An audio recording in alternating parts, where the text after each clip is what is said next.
मैं हमेशा कहता हूँ कि आज के ज़माने पे इंसानों से ज़्यादा इज्जत मिलता है कुत्तों को। और इसी का एक बेस्ट एग्जांपल आज का story the Triumph of surgery. जहाँ एक कुत्ता होता है जिसे खाना बहुत पसंद है और उसका मालकिन भी उसे इतना प्यार करता है ना कि उसे खाना खिला खिला के कुत्ते से सुअर बना देता है। अब उसके बाद इतने बुरे कंडीशन को सुधारने के लिए उसे जाना पड़ता है एक वेटरनरी सर्जन के पास। अब इस स्टोरी के अंदर देखना ये है कि इस कुत्ते को दोबारा सुअर से कुत्ता बनाने के लिए क्या हमारा वेटरनरी सर्जन करता है कोई ऑपरेशन या कोई और उपाय ढूंढता है। बट इससे पहले मैं हूँ तुम लोगों का दोस्त और होस्ट बीवी, निकल चुका स्टोरी टेलर बनने की जर्नी पे। एक्सपर्ट नहीं हूँ बट हाँ वो चीजें करने की कोशिश कर रहा हूँ जिससे मुझे अच्छा फील हो और तुम लोगों को ये स्टोरी मरते दम तक याद रहे।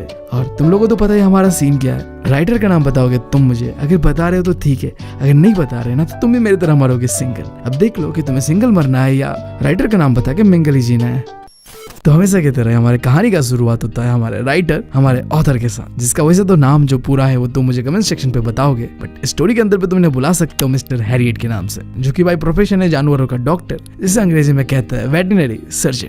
जब भी मैं सुनता हूँ कि अच्छा जानवरों का डॉक्टर, तो क्यों ना मेरे बहन को भेज दो, क्योंकि हमसे संभाला तो जा नहीं रहा वो जानवर, तो शायद एक वेटरनरी सर्जन ही संभाल सकता है। खैर स्टोरी में वापस आए तो एक दिन जब हमारा भाई गाड़ी से कहीं जा रहा होता है, वो देखता है एक औरत को और उसके कुत्ते को। इस औरत का नाम है मिसेस पंफ्री और इस कुत्ते का नाम है ट्रिकी। अब इनको लेके सीन कुछ ऐसा है, मैंने पहले ही बताया था, इस कुत्ते को खाने का शौक है और उसके मालकिन को खिलाने का शौक है। इस चक्कर पे हो जाता है बीमार, जिस वजह से इस कुत्ते को लाया जाता है, यानी कि ट्रिकी को लाया जाता है हमारे भाई डॉक्टर साहब के पास। और वो कहते भी जैसे एक डॉक्टर कहता है कि डाइट पे ध्यान देना एंड रेगुलर एक्सरसाइज करवाना, ठीक हो जाएगा। बट मिसेस पंफ्री ने हमारे डॉक्टर भाई साहब के एडवाइस को सीरियसली नहीं लिया और जिसका नतीजा ये होता है कि आज उनका प्यारा डॉग ट्रिकी इस हालत पे है, बिल्कुल ही फूल चुका है अंदर से बाहर से। लाइक देखो हमारी इंडिया की लड़कियां शादी के बाद ऐसे ही फूल जाती है। अब ठीक है, साथ ही साथ ट्रिकी का आँख जो कि बुरी तरीके से लाल हो चुका था, आंखों से पानी गिर रहा था और जीभ को लटका के वो बुरी तरीके से हाँफ रहा था। अब इस कंडीशन को उसका मालकिन मिसेस पंफ्री एक्सप्लेन करता है कि क्या हुआ है, एग्जैक्ट सीन क्या है। तो वो कहती है कि ट्रिकी ना बहुत कमजोर फील कर रहा था, उसे ऐसा लग रहा था कि ट्रिकी माल न्यूट्रिशन से सफर कर रहा है। अब जिन्हें नहीं पता माल न्यूट्रिशन क्या होता है, तुम समझो कि जब खाना नहीं मिलता है प्रॉपर्ली तब ऐसा कुछ, ठीक है। तो अब उसने क्या करना शुरू कर दिया, खाने के साथ साथ कुछ एक्स्ट्रा चीजें भी देना शुरू कर दिया। लाइक क्या क्या, ट्रिकी को खाने के साथ साथ दिया माल्ट जो कि बार्ले है, साथ साथ दिया कोड लिवर ऑयल जो कि एक फिश ऑयल है, सप्लीमेंट है, एंड आखिरी हॉर्लिक्स। भाई हॉर्लिक्स कौन देता है कुत्ते को, बट हाँ मैडम साहिबा ने ये भी दिया और कहती है कि बस इतना ही दिया है। नहीं मतलब मैं बस इस औरत को देख के एक इंसान को रिलेट कर पाता हूँ, वो है मेरी बंगाली मम्मी को।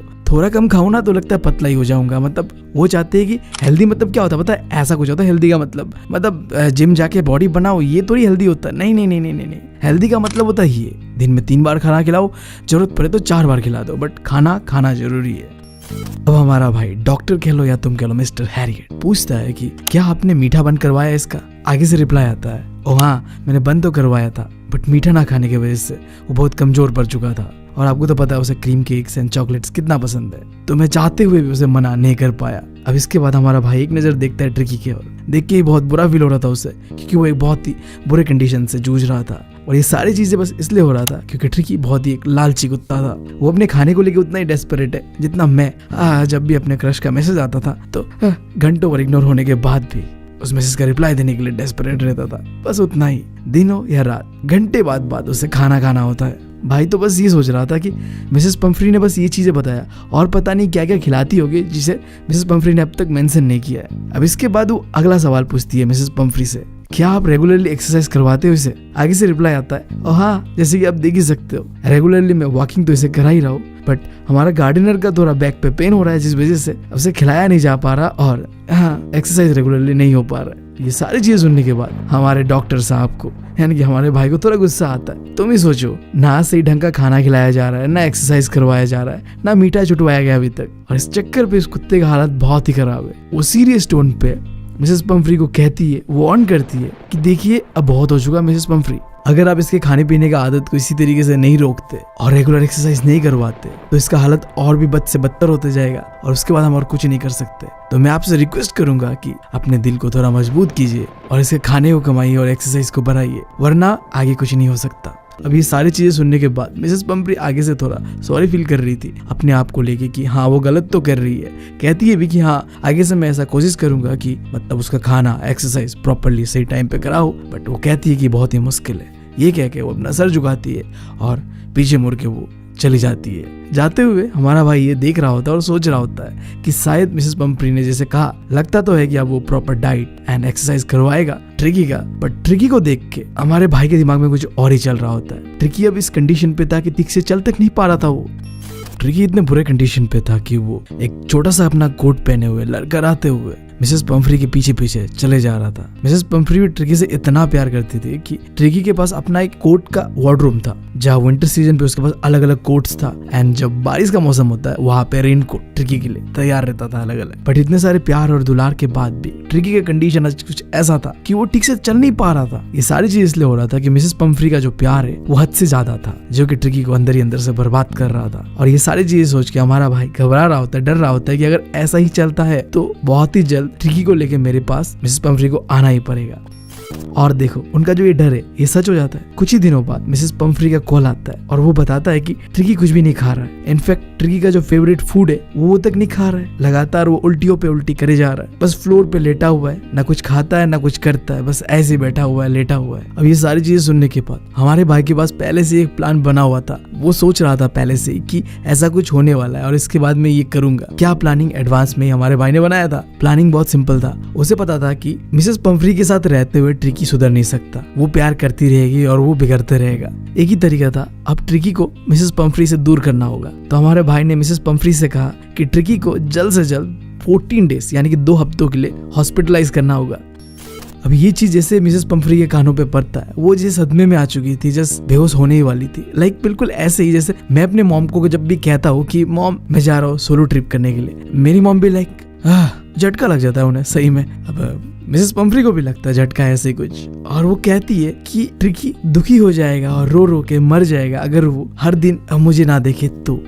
देख रहे हो कितना गहरा प्यारा रिश्ता है दोनों के बीच। बट हमारा भाई डिसाइड कर चुका था कि भाई ये सब नौटंकी नहीं चलेगा। अगर ट्रिकी को सही करना है तो उसे इस घर से और मिसेस पंफ्री से दूर करना ही होगा। उसने बिना देरी करते हुए अपना गाड़ी लिया और मिसेस पंफ्री के घर तक पहुंचता है और ट्रिकी को एक ब्लैंकेट के अंदर पे लपेट के अपने गाड़ी में लेके जा रहा होता है। और दूसरी ओर मिसेस पंफ्री आंखों में आंसू लिए फुल इमोशनल, जैसे कोई दिल का जिगर का टुकड़ा अपने से दूर हो रहा है, ऐसा ही फील कर रही होती है। जैसे मैं कहता हूँ कि मेरी मॉम भी ऐसा ही फील कर रही होती है जब मैं सोलो ट्रिप पे जा रहा होता हूँ। और जो भी वहाँ के मेड लोग होते हैं काम करने वाले, वो लोग हर भरी में जो भी ट्रिकी का सामान था, उसका दिन का बिस्तर, रात का बिस्तर, कुशन, खाने वाला बर्तन, दिन का अलग, लंच का अलग, ब्रेकफास्ट का अलग, डिनर का अलग, सारी चीजें और जो भी खिलौने विलौने जो भी थे सब लेके अब भाई की गाड़ी पे रख रहा होता है। अब हमारा भाई देख के ही रियलाइज करता है कि ये जो सामान लाए जा रहा है, ठूसे जा रहा है, ये गाड़ी पे अटेगा नहीं। तो वो चुपचाप गाड़ी स्टार्ट करता है और वहां से निकल पड़ता है। आईने के पीछे से वो देखता है कि मिसेस पंफ्री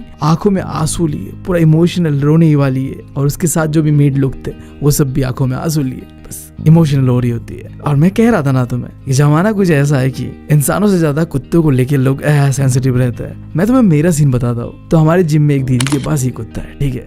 अब जैसे ये कुत्ता जिम के अंदर पे एंटर करता है ना भाई, पूरे जिम के अंदर पे इसको जितना अटेंशन मिलता है ना और किसी को नहीं मिलता। फर्क नहीं पड़ता कि तुम 150 किलो का डेडलिफ्ट लगाओ, लोग तुम्हें अटेंशन नहीं देंगे, इस कुत्ते को देंगे। तुम कुछ भी कर लो भाई, अटेंशन तो इसे मिलना है। खैर टॉपिक पे वापस आते हैं। अब सीन आगे शिफ्ट होता है और हमारा भाई डॉक्टर साहब ट्रिकी को उसी बुरे कंडीशन पे लेके अपने हॉस्पिटल आ पहुंचता है। अब जैसे वो हॉस्पिटल आ पहुंचता है, हॉस्पिटल के अंदर के जो कुत्ते थे वो चारों ओर से ट्रिकी को और हमारे भाई को यानी कि डॉक्टर साहब को घेर लेता है। अब जैसे देखो तुम्हें पता है डॉग्स का क्या सीन रहता है, जब भी वो कोई नया मेंबर को देखते तो वो इंटरेस्ट लेने लगते हैं, मतलब पता करने लगते हैं क्या है नहीं है, मतलब चारों ओर घूम घूम के बिल्कुल वो वही चीज कर रहे थे। बट ये चीज ट्रिकी के साथ नहीं था। उसके आंखों पे दिख रहा था थकान, अंदर से ट्रिकी बहुत ही कमजोर था, वीक था और बीमार था। तो हमारे डॉक्टर साहब ने ट्रिकी को हाथ से उतारा, फ्लोर पे जमीन पे रख दिया एंड ट्रिकी जैसे फर्श पे लेटा हुआ था, बिल्कुल ही मूवमेंट नहीं कर रहा था, जैसे वो एक जिंदा लाश की तरह बस लेटा हुआ था। बट तुम्हें पता है कि दूसरे डॉग ऐसे नहीं थे, वो एक्साइटेड थे, क्या है कौन है ट्रिकी के बारे में जानना चाहते थे, चारों ओर मंडरा रहे थे। बट मैंने तुम्हें बताया कि ट्रिकी तो मूव ही नहीं कर रहा था, किसी चीज में इंटरेस्ट ही नहीं ले रहा था, कि वो बहुत थका हुआ था। तो थोड़ा बहुत टहलने के बाद उन सारे कुत्तों को ये समझ आता है कि ये बहुत ही कोई अनइंटरेस्टिंग सा चीज है, तो इसे इग्नोर करना ही बेटर रहेगा। और वो ये चीज सोच के चले जाते हैं ट्रिकी को अकेला वहीं पे छोड़ के।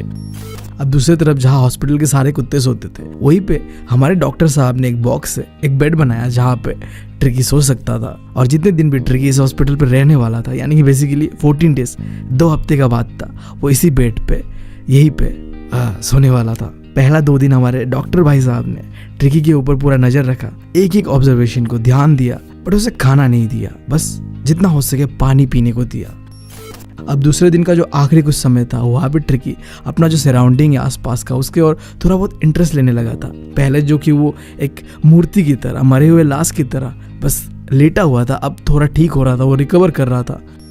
और तीसरे दिन तो दूसरे कुत्तों को भौंकते हुए देखकर हमारा ट्रिकी भी थोड़ा बहुत भौंकने लगा था, जो कि क्लियरली अब दिखा रहा था कि ट्रिकी ठीक हो रहा है। अब ट्रिकी दूसरे कुत्तों के साथ ही खेलना चाहता था, उन पे इंटरेस्ट दे रहा था। बेसिकली मैं तुम्हें बता रहा हूँ सिंपली, ट्रिकी के आए हुए तीसरे दिन को ट्रिकी अब मूव करने लगा था। पहले तो वो चल तक नहीं पा रहा था, मूर्ति की तरह, जिंदा लाश की तरह लेटा हुआ था, बट अब वो चल रहा था, यहाँ तक कि अब वो खेल भी रहा था। एक कुत्ता है जो ग्रेहाउंड और उसके दोस्तों के साथ, लाइक पता है तुम्हें, डॉग लोग चाटते, लेटते, अजीब से खेलते, बिल्कुल उसी तरीके से उसके साथ भी वो खेल रहा था। एंड थोड़ा बहुत खेलने के बाद जो भी कुत्ते थे वो ग्राउंड की ओर दौड़ते, और साथ ही साथ हमारा ट्रिकी भी गुलू मुलू सा मोटा होके धीरे धीरे उनके पीछे दौड़ रहा था। और उसी दिन जब हॉस्पिटल का स्टाफ कुत्तों के लिए खाना सर्व कर रहा था, हमारा भाई एक कोने से बैठ के सारी चीजों को ऑब्जर्व कर रहा था। वो देख रहा था कि जैसे प्लेट पे खाना परोसा जाता है, सारे कुत्ते भाई झपट पड़ते उसके ऊपर। वहां पे जितने कुत्ते थे सबको ये चीज पता था कि जितना जल्दी हो सके अपना खाना खत्म करो। अगर तुमने समय से पहले अपना खाना खत्म नहीं किया, कोई अगर पीछे छूट गया, तो जो पहले खत्म कर लेगा वो आके तुम्हारा खाना भी झपेट लेगा। तो जितना जल्दी हो सके अपना खाना को खत्म कर लो भाई।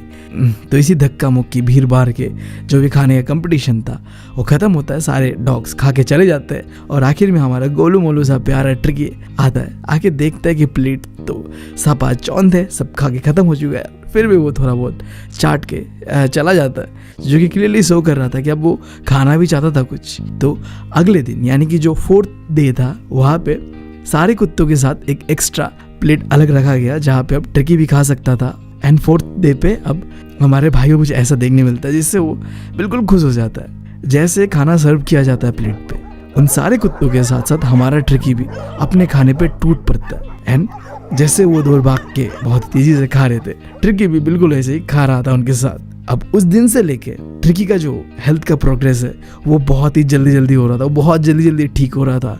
तुम देख रहे हो यहाँ पे कोई मेडिसिन का इस्तेमाल नहीं करा गया था, कुछ नहीं, बस ढेर सारा फिजिकल एक्टिविटी। वो दिन भर बाकी कुत्तों के साथ बस दौड़ा दौड़ी कर रहा था, खेल रहा था, जितना हो सके मस्ती कर रहा था। और उन सारे कुत्तों ने भी हमारे ट्रिकी को अपने गैंग पे शामिल तो कर लिया था। तो सब चिल चल रहा था, कोई मेडिकेशन नहीं है, कोई दवाई नहीं है, बस मस्ती और ढेर सारा खेल, जो भी डॉग्स के बीच होता है, चाटना, दौड़ना, खेलना, भगाना, यही सब चल रहा था।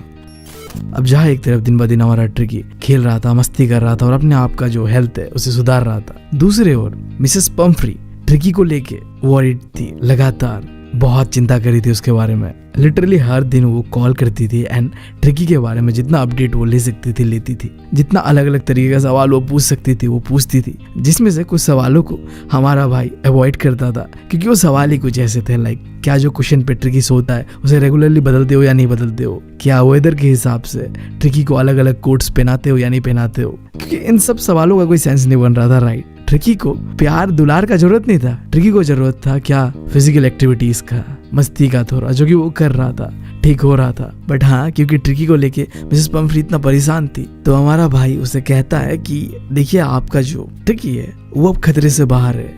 एंड किताब में एक वर्ड कहा गया है, कॉन्वेलेसिंग रैपिडली, जिसका मतलब ये बनता है कि वो लगातार बहुत ही जल्द रिकवर कर रहा है। अब जैसे ही ये वर्ड सुनता है कि वो रिकवर कर रहा है, मिसेस पम्फ्री सबसे पहला काम ये करती है कि 2 दर्जन फ्रेश अंडे भिजवाती है ट्रिकी के लिए, ताकि ट्रिकी इसे खाए और मतलब ताकतवर हो जाए, स्ट्रेंथ आ जाए उसके अंदर। अब तुम बताओ मुझे, इतना तो तुमने थोड़ा बहुत स्टोरी को समझ के अंदाजा लगा ही लिया होगा कि ट्रिकी को ना खाने का जरूरत है, ना ही प्यार दुलार का जरूरत है, उसे थोड़ा एक्सरसाइज, फिजिकल एक्टिविटी, खेल कूद, इन सब चीजों का जरूरत है। तो अब इस अंडों का क्या करना है, पार्टी करना है। हमारा भाई और एक पार्टनर है उसका, वो क्या करता है, हर ब्रेकफास्ट पे 2-2 अंडे पेल रहा था भाई। और मजे वाला बात तो तब शुरू होता है जब अंडे के साथ साथ अब वाइन आना शुरू होता है। मिसेस पम्फ्री इस उम्मीद से ट्रिकी के लिए वाइन भेजती थी कि जैसे हमारा ट्रिकी ये वाइन पिएगा तो उसके अंदर का जो ब्लड में इम्प्योरिटीज है वो ठीक हो जाएगा, वो जल्दी जल्दी रिकवर करेगा। बट तुम्हें पता है कि ये वाइन ट्रिकी को देने वाला नहीं था हमारा भाई डॉक्टर साहब, है ना। तो ये वाइन अब हमारा भाई एंजॉय करेगा। हॉस्पिटल का माहौल तो कुछ ऐसा बन गया था कि अब पार्टी हर रोज का। लोग एक दिन पार्टी करते हैं, 2 दिन पार्टी करते हैं, बट भाई के हॉस्पिटल पे अब हर रोज पार्टी होता था, क्योंकि वाइन हर रोज आता था, अंडा हर रोज आता था। तो जब भी लंच करने जाते थे उससे पहले 2 बार वाइन पिएगा, फिर लंच करते वक्त कई बार जितना हो सके उतना पीता था वाइन। और सोने में सुहागा तो तब हुआ जब ब्रांडी भेज दिया मिसेस पम्फ्री ने, इस उम्मीद से कि ये पिएगा हमारा ट्रिकी तो और जल्दी रिकवर कर जाएगा। अब तुम्हें पता है ये ब्रांडी भी फिर ट्रिकी को नहीं मिलने वाला था। ये तो हमारा भाई मौज करने वाला था, पार्टी करने वाला था। तो हमारा भाई अपने रातों को रंगीन करने के लिए अपने दोस्तों के साथ चिल कर रहा था एंड ब्रांडी को शेक कर रहा था, स्मेल कर रहा था एंड मजे में ड्रिंक कर रहा था। मतलब लिटरली अगर तुम हमारे भाई डॉक्टर साहब के व्यू पॉइंट से देखो ना तो वो क्या रंगीन दिन थे यार। मतलब सुबह सुबह एक्स्ट्रा अंडा मिलेगा तुम्हें खाने को, फिर लंच पे वाइन एंड आखिर रात पे तुम ब्रांडी पियोगे एंड चिल। हाँ भाई साहब, जिंदगी में अगर कुछ चाहिए ना तो इतना ही मतलब लग्जरी लाइफ चाहिए, ऐसा फील हो रहा था हमारे भाई को। हमारे भाई के दिमाग में तो ये तक ख्याल आ रहा था कि क्यों ना ट्रिकी को 14 डेज यानी कि 2 हफ्ते के लिए नहीं, हमेशा के लिए रख दिया जाए। मतलब ऐसा मौज कौन नहीं करना चाहेगा, है ना। सुबह को पार्टी अंडे के साथ, लंच वाइन के साथ एंड आखिर रात को ब्रांडी, बाय गॉड। बट फिर उसे ख्याल ये भी चीज़ का आ रहा था कि मिसेस पम्फ्री 14 दिनों से यानी कि 2 हफ्तों से सफ़र कर रही है, परेशान है इस चीज़ से कि ट्रिकी के साथ क्या हो रहा है, नहीं हो रहा है, उसका हेल्थ को लेके। तो हमारे भाई ने जैसे ही 14 डेज कंप्लीट होता है यानी कि 14 दिन कंप्लीट होता है, 2 हफ्ते, वो कॉल करता है मिसेस पम्फ्री को और कहता है कि आपका डॉग, प्यारा डॉग, लिटिल डॉग बिल्कुल रिकवर हो चुका है, आप आओ और उसे लेके जाओ। और जैसे वो कहता है कुछ ही मिनटों पे 30 फीट लंबा चौड़ा ब्लैक कलर का साइनी कार आता है उनके सामने पे हॉस्पिटल के। गाड़ी से ड्राइवर बाहर निकलता है, डोर खोलता है, जिसके अंदर थी मिसेस पम्फ्री। अंदर ही अंदर वो डरी हुई थी, खौफ पे थी इस बात से क्या सही में ट्रिकी ठीक हो चुका है। वो हमारे डॉक्टर साहब से पूछती भी है कि क्या सच बता रहे हो आप, ट्रिकी ठीक हो चुका है। आगे से हमारा भाई कहता है कि हाँ जी बिल्कुल, ट्रिकी बिल्कुल ठीक हो चुका है, आपको बिल्कुल घबराने की जरूरत है नहीं, अब गाड़ी में रुको, मैं ट्रिकी को लेके आता हूँ। ये कह के वो जाता है ट्रिकी को लेने के लिए एंड ग्राउंड पे जाके देखता है कि ट्रिकी गोल्डन कलर का बिल्कुल बाकी कुत्तों के साथ चिल मार रहा होता है, खेल रहा होता है, एंजॉय कर रहा होता है जैसे इन 14 दिनों में वो कर रहा था। बट अब समय आ चुका था कि उसे अपने मालकिन के पास यानी कि मिसेस पम्फ्री के पास छोड़ के आया जाए। तो हमारा भाई उसे अपने हाथों पे लेता है एंड लेके मिसेस पम्फ्री के गाड़ी की ओर बढ़ता है। और जैसे हमारा ट्रिकी मिसेस पम्फ्री को देखता है, हमारे भाई के हाथ से छलांग मार के कूद के हो जाके मिसेस पम्फ्री की गोदी पे झपटा मार देता है। और जब ट्रिकी और मिसेस पम्फ्री के बीच कुछ इमोशनल चीजें चल रहा होता है, हमारा भाई उस ड्राइवर को कहता है कि कई सारे टॉयज, कई सारी चीजें ट्रिकी के हैं जिनका मैंने बिल्कुल इस्तेमाल तक नहीं किया है, तो इससे भी अपने गाड़ी पे डाल लो, ऐसे ही भरा हुआ यहाँ पे। एट लास्ट मिसेस पम्फ्री कहती है हमारे भाई को कि मिसेस हैरियट, मैं आपका शुक्रिया अदा कैसे करूं। और ये iconic line, this is a tramp of surgery, यानी कि तुम सिंपल लैंग्वेज में कहो तो आपका जो भी सर्जरी था वो बिल्कुल ही सक्सेसफुल था। ये एक तरीके का फ्रेज है, ठीक है, ट्रैम्प ऑफ सर्जरी, जिसका इस स्टोरी के हिसाब से तुम मतलब निकालो तो ट्रिकी का जो रिकवरी है वो सही सलामत हो जाता है। तो ये जो सर्जरी है वो सक्सेसफुल रहा। यही पे होता है हमारा ये स्टोरी खत्म। तो यार आज का स्टोरी एक ऐसे यंग बॉय के बारे में है जिसने बस 15 साल की उम्र में अपने आप को चोरी जैसे मुश्किल काम में एक्सपर्ट बना लिया था। और शायद इसीलिए इस स्टोरी का नाम भी पड़ता है द थीव्स स्टोरी। क्या दिन आ गया यार, अब चोरों का कहानी पढ़ना पड़ रहा है हमें। बट इससे पहले मैं हूँ तुम लोगों का दोस्त और होस्ट भी निकल चुका स्टोरी टेलर बनने की जर्नी पे। एक्सपर्ट नहीं हूँ बट हाँ वो चीजें करने का कोशिश कर रहा हूँ जिससे मुझे अच्छा फील हो और तुम लोगों को ये स्टोरी मरते दम तक याद रहे। तो इसी बात के साथ करते हैं शुरुआत।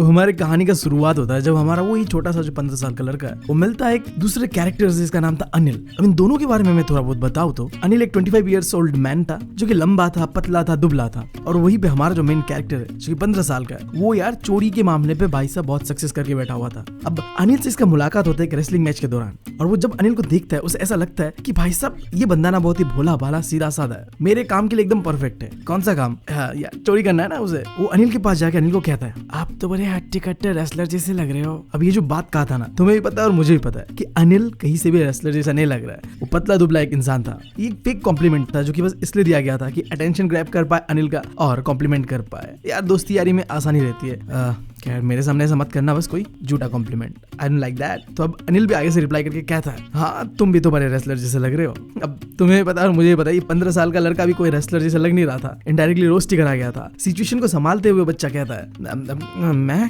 कर लेता हूँ कभी कभी रेसलिंग। फिर इसके बाद अनिल उसका नाम पूछता है जिसके जवाब में वो कहता है कि मेरा नाम है हरी सिंह। अब ये जो बात कहा था ना उसका नाम हरी सिंह है, ये एक बहुत ही बड़ा झूठ था। हमारा ये जो कैरेक्टर है ना चोर, ये हर एक महीने पे अपना नाम बदल देता है। क्यों?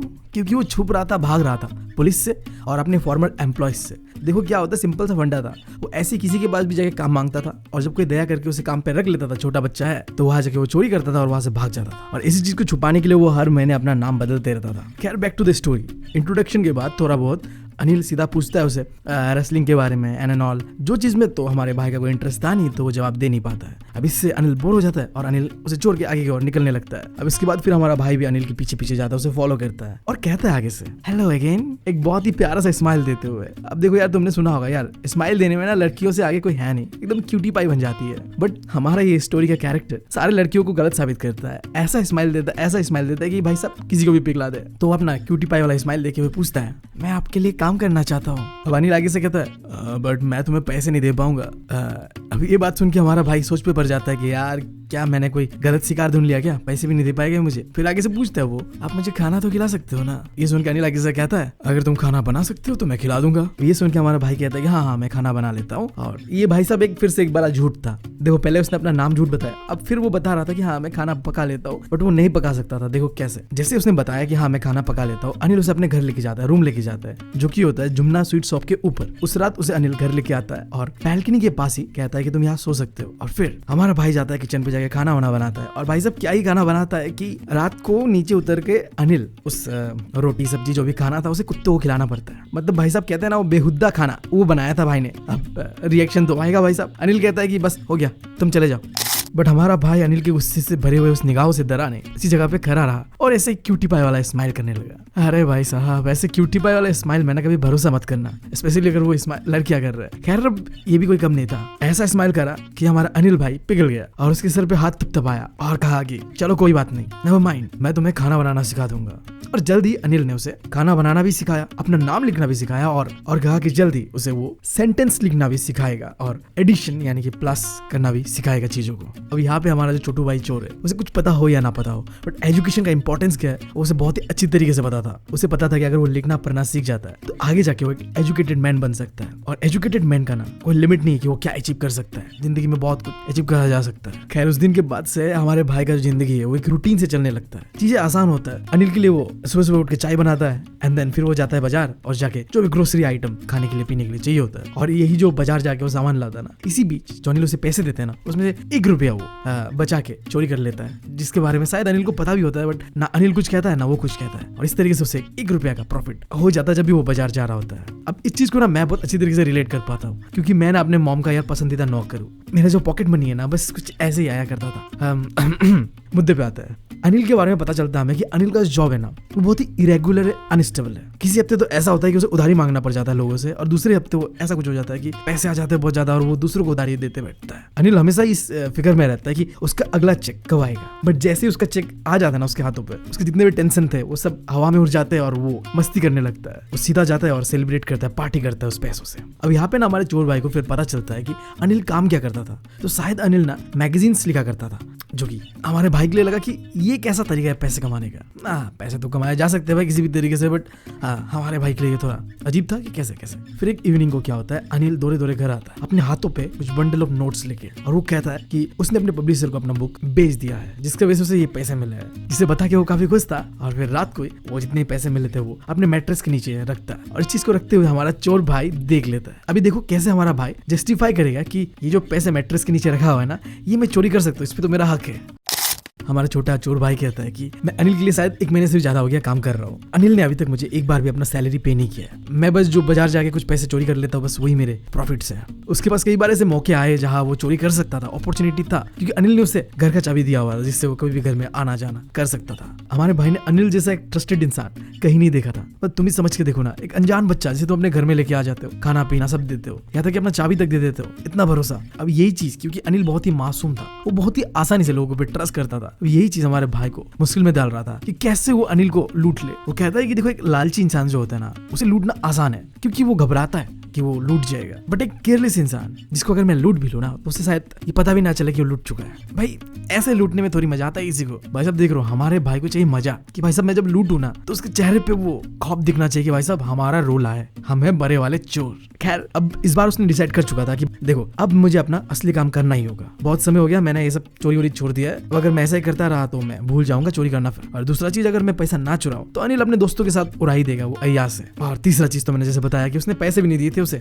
इतने सारे काम करने के, जो कि 1 महीने से कर रहा था वो। मतलब भाई साहब अपनी गलती को जस्टिफाई करना तो कोई हमारे इस भाई से सीखे। खैर रात को जब अनिल सो रहा होता है, जहाँ पे बैल्कनी से चांद की रोशनी रूम पे पड़ रहा था, बेड पे पड़ रहा था, अनिल सोया हुआ था। हमारा चोर भाई जागता है और आसपास का सिचुएशन को ऑब्जर्व करता है। वो सोचता है अगर मैं उस मैट्रेस के अंदर से पैसे को लेके भाग जाऊं और 10:30 बजे आने वाला लखनऊ एक्सप्रेस पे चढ़ जाता हूं ना तो मैं आसानी से भाग के निकल जाऊंगा और मुझे कोई पकड़ भी नहीं पाएगा। वो हल्की से अपने ब्लैंकेट से निकलता है और रेंगते हुए अनिल के बेड के पास जाता है। वो देखता है कि अनिल बहुत ही शांति से चैन की नींद ले रहा है, बट वो अब अनिल की चैन की नींद उड़ाने वाला था चोरी करके। वो देखता है कि अनिल का चेहरा बहुत ही क्लियर है, एक दाग धब्बे कुछ नहीं है। इतना क्लियर था उसका फेस, इतना तो हमारे भाई का खुद का नहीं था। 15 साल का था, फिर भी कहीं ना कहीं चोट के दाग के निशान थे। सिंपल इंडिकेट कर अनिल भाई चिल बंदा था, उसके लिए हर एक चीज चिल था भाई साहब। जिंदगी खाओ पियो उड़ाओ। वो हल्के से अपना हाथ को मैट्रेस के अंदर डालता है और पैसे धुलने लगते हैं। और जैसे उसके हाथ पे नोट पड़ता है, बिना साउंड किए वो उस पैसे को निकालने लगता है और all of the sudden Anil उसकी तरफ मुड़ जाता है। बट अभी तक वो सोया ही हुआ था, तो चुपके से वो पैसे को निकालता है और रेंगते हुए रूम से बाहर निकलता है और सीधा रास्ते पे दौड़ने लगता है। अब वो चुराया हुआ गड्डी का नोट भाई के कमर पे बंधा हुआ था। उसके जो पजामा था उसका रस्सी से नारे से बांध के रखा हुआ था। भाई साहब और कोई जगह नहीं मिला था क्या? खैर वो आगे बढ़ के फिर दौड़ना कम करता है और रुक के वो पैसे को निकाल के गिनने लगता है। और उसे पता चलता है कि उसके पास 50 रुपए वाले 12 नोट्स है, जो कि कुल मिला के होता है 600 रुपए। और भाई साहब उसे पता चलता है कि इतने पैसे में ना वो तो ऐसा जिंदगी जी सकता है जैसे दुबई में तेल बेचने वाले अरब जीते। हफ्ता 2 हफ्ता भाई साहब ऐसा जिंदगी वो जी सकता है। मैंने भी ना ये सपना बहुत देखा था यार, काश मेरे घर के पीछे तेल निकल जाता और मैं भाई साहब रातों रात अमीर बन जाता। बट मेरा सपना तो सपना ही रह गया। खैर स्टोरी पे वापस आता है। वो पहुंच जाता है फाइनली रेलवे स्टेशन पे। टिकट नहीं खरीदता क्योंकि भाई साहब स्वैग होता है चोरों का, हम टिकट नहीं खरीदते। वो प्लेटफॉर्म पे आता है दौड़े दौड़े और देखता है कि उसके सामने से लखनऊ एक्सप्रेस गुजर रहा है, धीरे धीरे धीमे धीमे रफ्तार से। वो चाहता तो आसानी से किसी भी ट्रेन के बोगी में उठ सकता था और भाग सकता था, बट पता नहीं उसके साथ क्या होता है, वो अपना कदम ही नहीं बढ़ा पाता। वो वहीं पे रुक जाता है और इसी सोच विचार में कि वो जाए कि नहीं जाए, वो ट्रेन चला जाता है और वो जा नहीं पाता है। अब जैसे ही वो ट्रेन गुजर जाता है, पूरा प्लेटफॉर्म खाली सन्नाटे से भर जाता है और पूरे के पूरे प्लेटफॉर्म में हमारा भाई बस अकेला खड़ा हुआ था। उसे बिल्कुल समझ नहीं आ रहा था कि अब आगे करा क्या जाए, अपना रात कहाँ बिताया जाए, क्योंकि उसके पास कोई दोस्त नहीं था जहाँ वो जाके रह सकता था। उसे ऐसा लगता था कि यार दोस्त पालना ना मतलब दुश्मन पालने के बराबर है भाई साहब। मदद करने की जगह यार दिक्कतें देता है। और ना ही वो अब रेलवे स्टेशन के आसपास कोई भी होटल पे जाके रह सकता था, क्योंकि इससे लोगों को शक हो जाता कि एक छोटा सा बच्चा कैसे यहाँ पे रह रहा है। एक लौता इंसान अनिल, जिसे वो अच्छी तरीके से जानता था, उसी के घर में तो उसने चोरी करा था। अब भाई जाए तो जाए कहाँ, करे तो कर गया। वो स्टेशन से बाहर निकलता है और धीरे धीरे वॉक करते हुए वो बाजार की ओर बढ़ने लगता है। और चलते चलते वो अपने डीप थिंकिंग वाले मोड पे चला जाता है, जहाँ वो सोच रहा होता है कि उसका जो छोटा सा चोरी वाला कैरियर है ना, उसने इस कैरियर पे लोगों के चेहरों को देखा है, बहुत ही डीपली स्टडी किया है। जब लोगों का कोई चीज चोरी हो जाता है ना तो उनका शकल कैसा होता है। एक ग्रीडी और लालची इंसान का अगर कोई चीज चोरी हो जाता है ना तो उसके चेहरे पे घबराहट, डर दिखता है। और जब एक अमीर इंसान का कुछ चीज चोरी होता है ना तो उसके चेहरे पे गुस्सा दिखता है। और जब कोई गरीब इंसान का कुछ चोरी होता है ना तो इंसान मान लेता है कि अब क्या कर सकता है, एक्सेप्ट कर लेता है। बट हमारे भाई को अच्छी तरीके से पता था कि अनिल का एक्सप्रेशन क्या होगा, सैडनेस से भरा हुआ होगा। इसलिए नहीं क्योंकि हमारे भाई ने उसका पैसे चुराया है, बट इसलिए कि हमारे भाई ने उसका भरोसा तोड़ा है। अब वो ऐसे ही चलते चलते सोचते सोचते अपने आप को पाता एक मैदान के पास, जहाँ पे एक बेंच था, वहां जाके वो बैठ जाता है। अब देखो ये जो समय था ना, ये नवंबर का शुरुआती समय था, जहाँ बारिश होना एकदम कॉमन चीज है। तो अब धीरे धीरे जोर से बारिश होने लगता है, जिस वजह से हमारे भाई का जो शर्ट है या पजामा है सब भीग जाता है। ठंडा ठंडा हवा उसके चेहरे पे आने लगता है। अब इस चीज से बचने के लिए भागता है वो बाजार का जो एक क्लॉक टावर है उसके नीचे शेल्टर लेने के लिए। वो देखता है कि क्लॉक टावर पे मिडनाइट का समय हो रहा है और वो ये भी नोटिस करता है, फील करता है कि जो नोट उसके पीछे बंधे हुए ना पजामा के नारे के साथ, वो गीले हो चुके हैं, भीग चुके हैं। और इसके बाद फिर वो एक डीप थिंकिंग वाले थॉट पे चला जाता है कि काश उसने अगर ये पैसे नहीं चुराए होते तो सुबह सुबह अनिल उसे 3-4 रुपए तो दे ही देते हैं मूवी देखने के लिए। बट अब जब उसने उस पैसे को चुरा लिया, अब कुछ नहीं हो पाएगा। ना वो अनिल के लिए खाना बना पाएगा, ना बाजार जा पाएगा, ना वो लिखना पढ़ना सेंटेंसेस को सीख पाएगा। उसे ये चीज का रियलाइजेशन होता है कि चोरी करने के जोश जोश में उसने कितना कुछ खो दिया है। अगर वो लिखना पढ़ना जान पाता ना सेंटेंसेस को, तो शायद एक दिन ऐसा आता कि उसे इससे भी ज्यादा 1000 रुपए उसके पास होते। तो उसे ये चीज पता था कि देखो चोरी करना बहुत आसान है और पकड़ा जाना भी बहुत आसान है, बट सबसे ज्यादा मुश्किल होता है एक बड़ा इंसान बनना, जो कि होशियार भी हो, जिसे लोग रेस्पेक्ट भी करे। और अगर वो अनिल के साथ रहता तो शायद वो एक बड़ा इंसान बन सकता था। बट अब ऐसा कुछ नहीं हो सकता। वो सोच में पड़ जाता है कि अगर मुझे लिखना पढ़ना सीखना है तो मुझे दोबारा अनिल के पास वापस जाना ही होगा। और वो डिसाइड कर लेता है कि नहीं भाई, मुझे पढ़ना लिखना सीखना ही होगा, मुझे जाना ही होगा। और वो दौड़े दौड़े भागे भागे दोबारा नर्वस होते हुए दरवाजे के पास रूम पे पहुंचता है अनिल के। दरवाजा खोलते हुए देखता है कि चांदनी का ही रात होता है, बट अब बादल से भरे हुए आसमान, तो हल्का फुल्का सा चांदनी रात है। लाइट आ रहा है रूम पे और रेंगते हुए रूम के अंदर एंटर करता है और मैट्रेस के अंदर पे वो पैसे को रख देता है एंड जाके सो जाता है। अगली सुबह जब वो उठता है वो देखता है कि उससे पहले ही अनिल उठ चुका है और अपने लिए चाय भी बना चुका है और उसके ओर बढ़ रहा है अनिल। बढ़ के अनिल अपने हाथ को आगे बढ़ाते हुए एक 50 रुपीज वाला नोट उसके हाथों पे थमा देता है और कहता है कि अब आगे से तुम्हें मैं रेगुलरली पे किया करूंगा। हमारा भाई पैसे को लेता है और जब पैसे की ओर देखता है तो उसे पता चलता है कि ये नोट तो अभी तक गीले है। और इसी बीच अनिल कहता है कि अब आज मैं तुम्हें सेंटेंसेस कैसे लिखते हैं वो सिखाऊंगा। हमारे भाई को भी ये पता चल चुका था और शायद अनिल को भी ये पता चल चुका था कि रात को क्या हुआ था, बट अनिल के आंखों पे, लिप्स पे ऐसा कुछ भी नहीं दिख रहा था जिससे कि कोई बता पाए कि अनिल को कुछ पता चला है नहीं चला है। ये सारी चीजें देख के हमारा भाई का दिल सच में पिघल जाता है। हमारे भाई को सच में समझ आता है कि भाई साहब इस बंदे को सब कुछ पता होते हुए भी इतना नॉर्मल रिएक्ट कर रहा है। और पहली बार हमारा भाई जो एक स्माइल देता है जेन्युइन वाला, जिसे करने के लिए उसे कोई एफर्ट नहीं लगाना पड़ा, नेचुरली निकलता है। इस बार ये क्यूटी पाई वाला स्माइल तो था, बट इस स्माइल में सच्चाई थी, गहराई थी, ये कोई झूठा स्माइल नहीं था। और इसी के साथ ये स्टोरी होता है खत्म।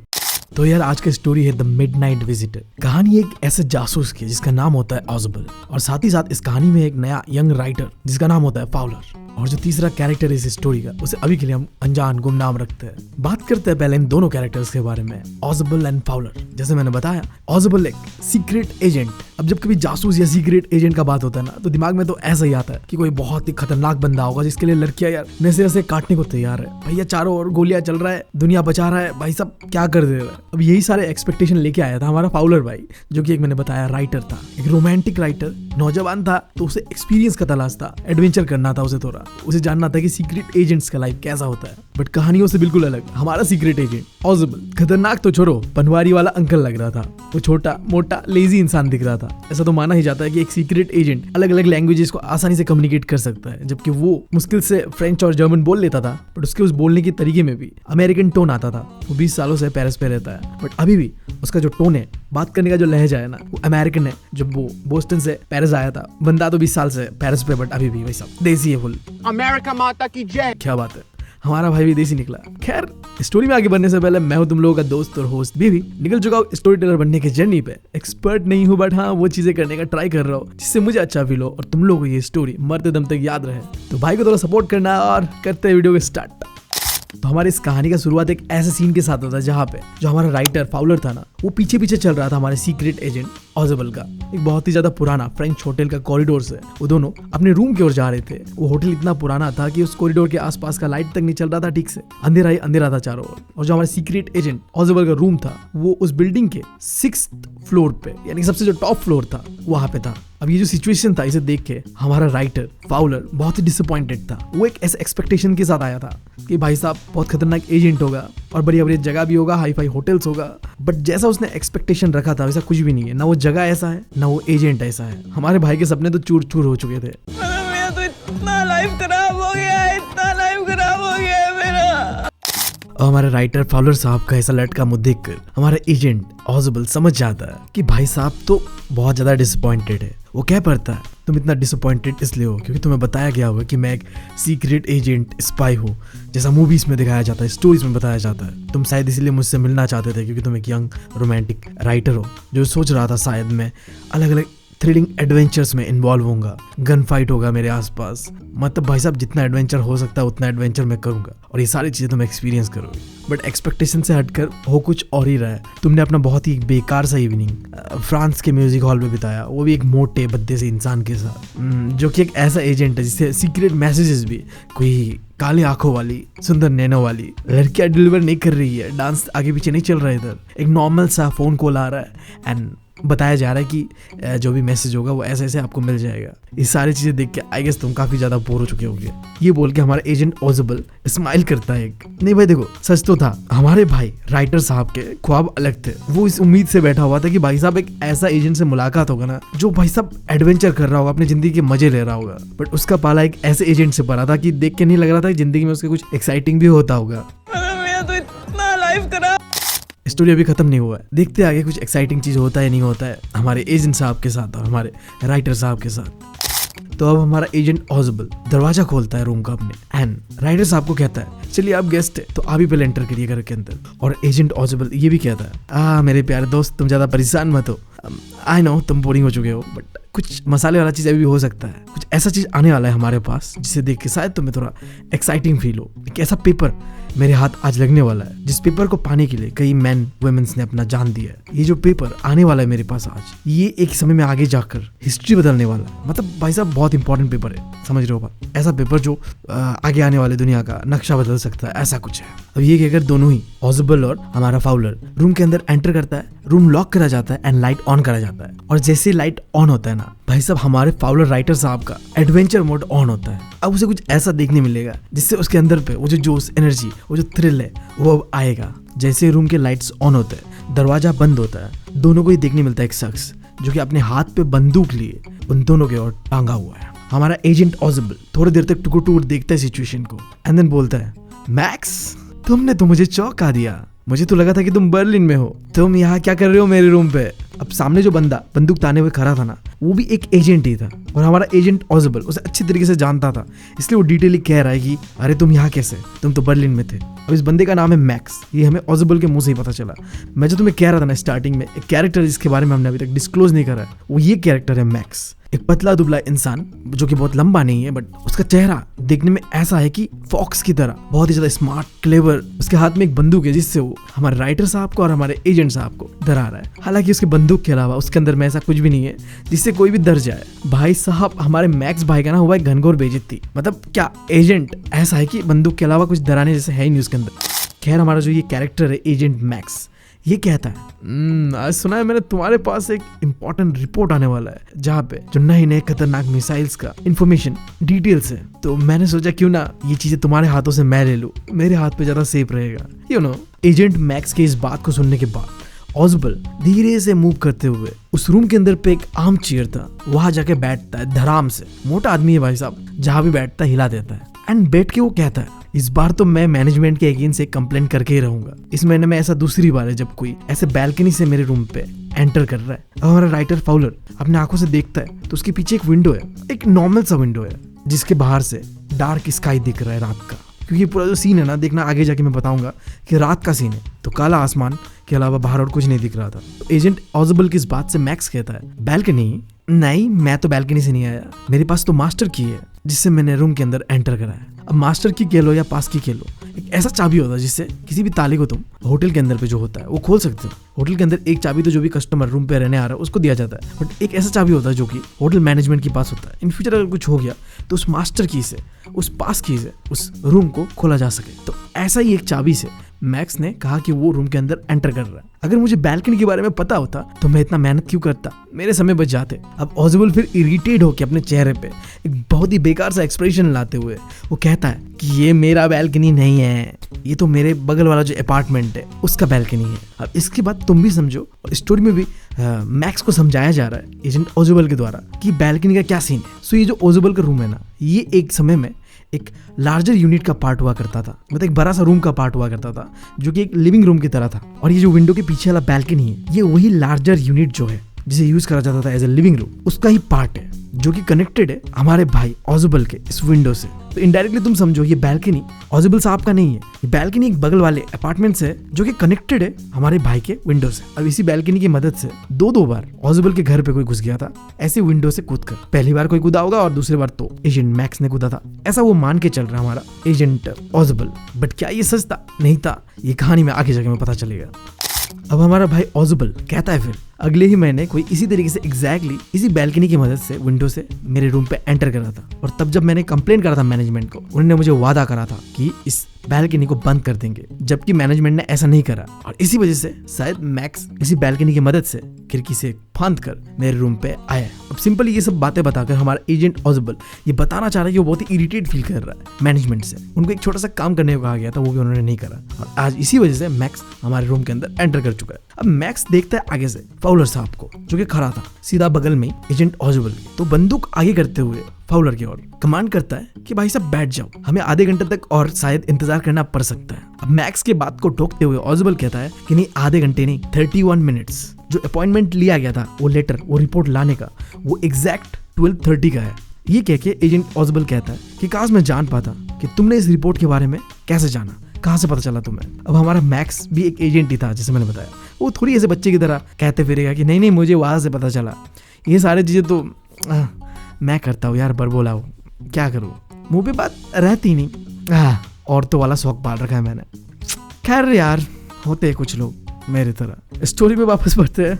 मैक्स तो ऐसा नहीं था, उसने कोई औरतों वाला शौक नहीं पाल के रखा हुआ था। वो बात को घुमाते हुए कहता है, ईबल से स्माइल देते हुए कहता है, बहुत अच्छा होता अगर हमें पता चल पाता कि तुम लोगों को कैसे ये रिपोर्ट मिल रहा है। खैर ये कन्वर्सेशन एजेंट मैक्स और एजेंट ऑजबल के बीच चल ही रहा होता है। सडनली डोर पे नॉक करा जाता है, बहुत लाउड से नॉक करा जाता है। अब ये देख के एजेंट मैक्स घबरा जाता है। एजेंट मैक्स कहता है, ये क्या हो रहा है, ये कौन है वो दरवाजे के बाहर। दरवाजे के उस नॉक से हमारा फाउलर साहब भी भाई साहब घबरा जाता है, कूद जाता है, सीधा खड़ा हो जाता है। बट हमारा एजेंट ऑजबल उससे मच नहीं होता है, स्माइल करता है और कहता है, भाई साहब और कौन होगा, पुलिस है पुलिस। मैं हुतिया तुरी हूँ जो इतने इंपॉर्टेंट डॉक्यूमेंट्स को ऐसे ही मंगा दूंगा, थोड़ा एक्स्ट्रा प्रोटेक्शन तो चाहिए ना भाई साहब। तो पुलिस मंगा दिया साथ में कि जो चीजें है स्मूथली चले, कोई दिक्कत ना आए, आराम से रिपोर्ट मेरे हाथ पे आए एंड देन सब चीजें स्मूथली चले। पुलिस यही चीज चेक करने आई है कि चीजें सही चल रहा है कि नहीं चल रहा है। अब ऑजबल की इस बात से मैक्स नर्वस हो जाता है। रिपीटेडली दरवाजे पे नॉक करा जा रहा था और दूसरी तरफ ऑजबल स्माइल करते हुए कहता है, अब तुम क्या करोगे मैक्स, अगर मैंने जवाब नहीं दिया, दरवाजा नहीं खोला, तो वो दरवाजा तोड़कर अंदर आ जाएंगे और एक बार वो अंदर आ गए तो गोली मारने से पहले सोचेंगे नहीं तुमको। ऑजबल की इस बात से मैक्स और भड़क जाता है, उसका मुंह काला पड़ जाता है गुस्से से और वो जो बगल वाला खिड़की था उसके पास आता है, अपना एक टांग उस खिड़की के फ्रेम पे रखता है और बंदूक ऑजबल और फाउलर की तरफ रखता है। उन दोनों को बंदूक के नॉक पे डराते हुए कहता है, मैं बैल्कनी पे इंतजार कर रहा हूँ, तुम पुलिस को वापस भेज दो वरना मैं मजबूर होकर गोली चला दूंगा और जो मेरा है वो मैं लेकर रहूंगा। अब दरवाजे पे वो जो नॉकिंग पिटने का आवाज है ना, वो बार बार बढ़ते ही जा रहा था। कोई लाउडली चिल्ला के कह रहा था, मिस्टर ऑजबल, मिस्टर ऑजबल। अब मैक्स के पास उपाय तो था नहीं, वो मजबूरन अपने बंदूक को दोनों की ओर टांगते हुए उस विंडो के पास जाता है एंड विंडो के ऊपर चढ़ जाता है एंड देन वो विंडो से बैल्कनी पे कूदता है एंड देन कूदने के बाद एक बहुत ही जोर से एक सिंगल साउंड आता है चिल्लाने का एंड देन उसी वक्त दरवाजा खोला जाता है। एक वेटर दरवाजे के बाहर खड़ा था, अपने हाथ पे एक ट्रे लिए, एक बोतल लिए पानी का और साथ में 2 ग्लासेस। ये रहा आपका वो पानी का ग्लास जो कि आपने आते वक्त मंगवाया था। ये कह के वो वेटर उस ट्रे को उस टेबल के अंदर रखता है, पानी का बोतल का ढक्कन को खोलता है एंड सारी चीजें कर वो रूम से निकल जाता है। अब ये पूरा सीन देख के हमारे फाउलर साहब का भाई साहब समझ जाओ तुम क्या हुआ होगा, मैं वो वर्ड इस्तेमाल नहीं करना चाह रहा। फाउलर साहब का चेहरा सफेद पड़ गया था, वो घूर घूर के बस ये देख रहा था कि कहीं पुलिस तो नहीं आ रहा है, बट उसे तो दिख रहा था बस एक वेटर। वो पूछता है, पुलिस आने वाला था बट ये तो एक वेटर है। तो हमारा एजेंट ऑजबल कहता है, नहीं कोई भी पुलिस नहीं आने वाला था, ये तो हेनरी है वेटर, जो कि मुझे पता था कि ये आने वाला है।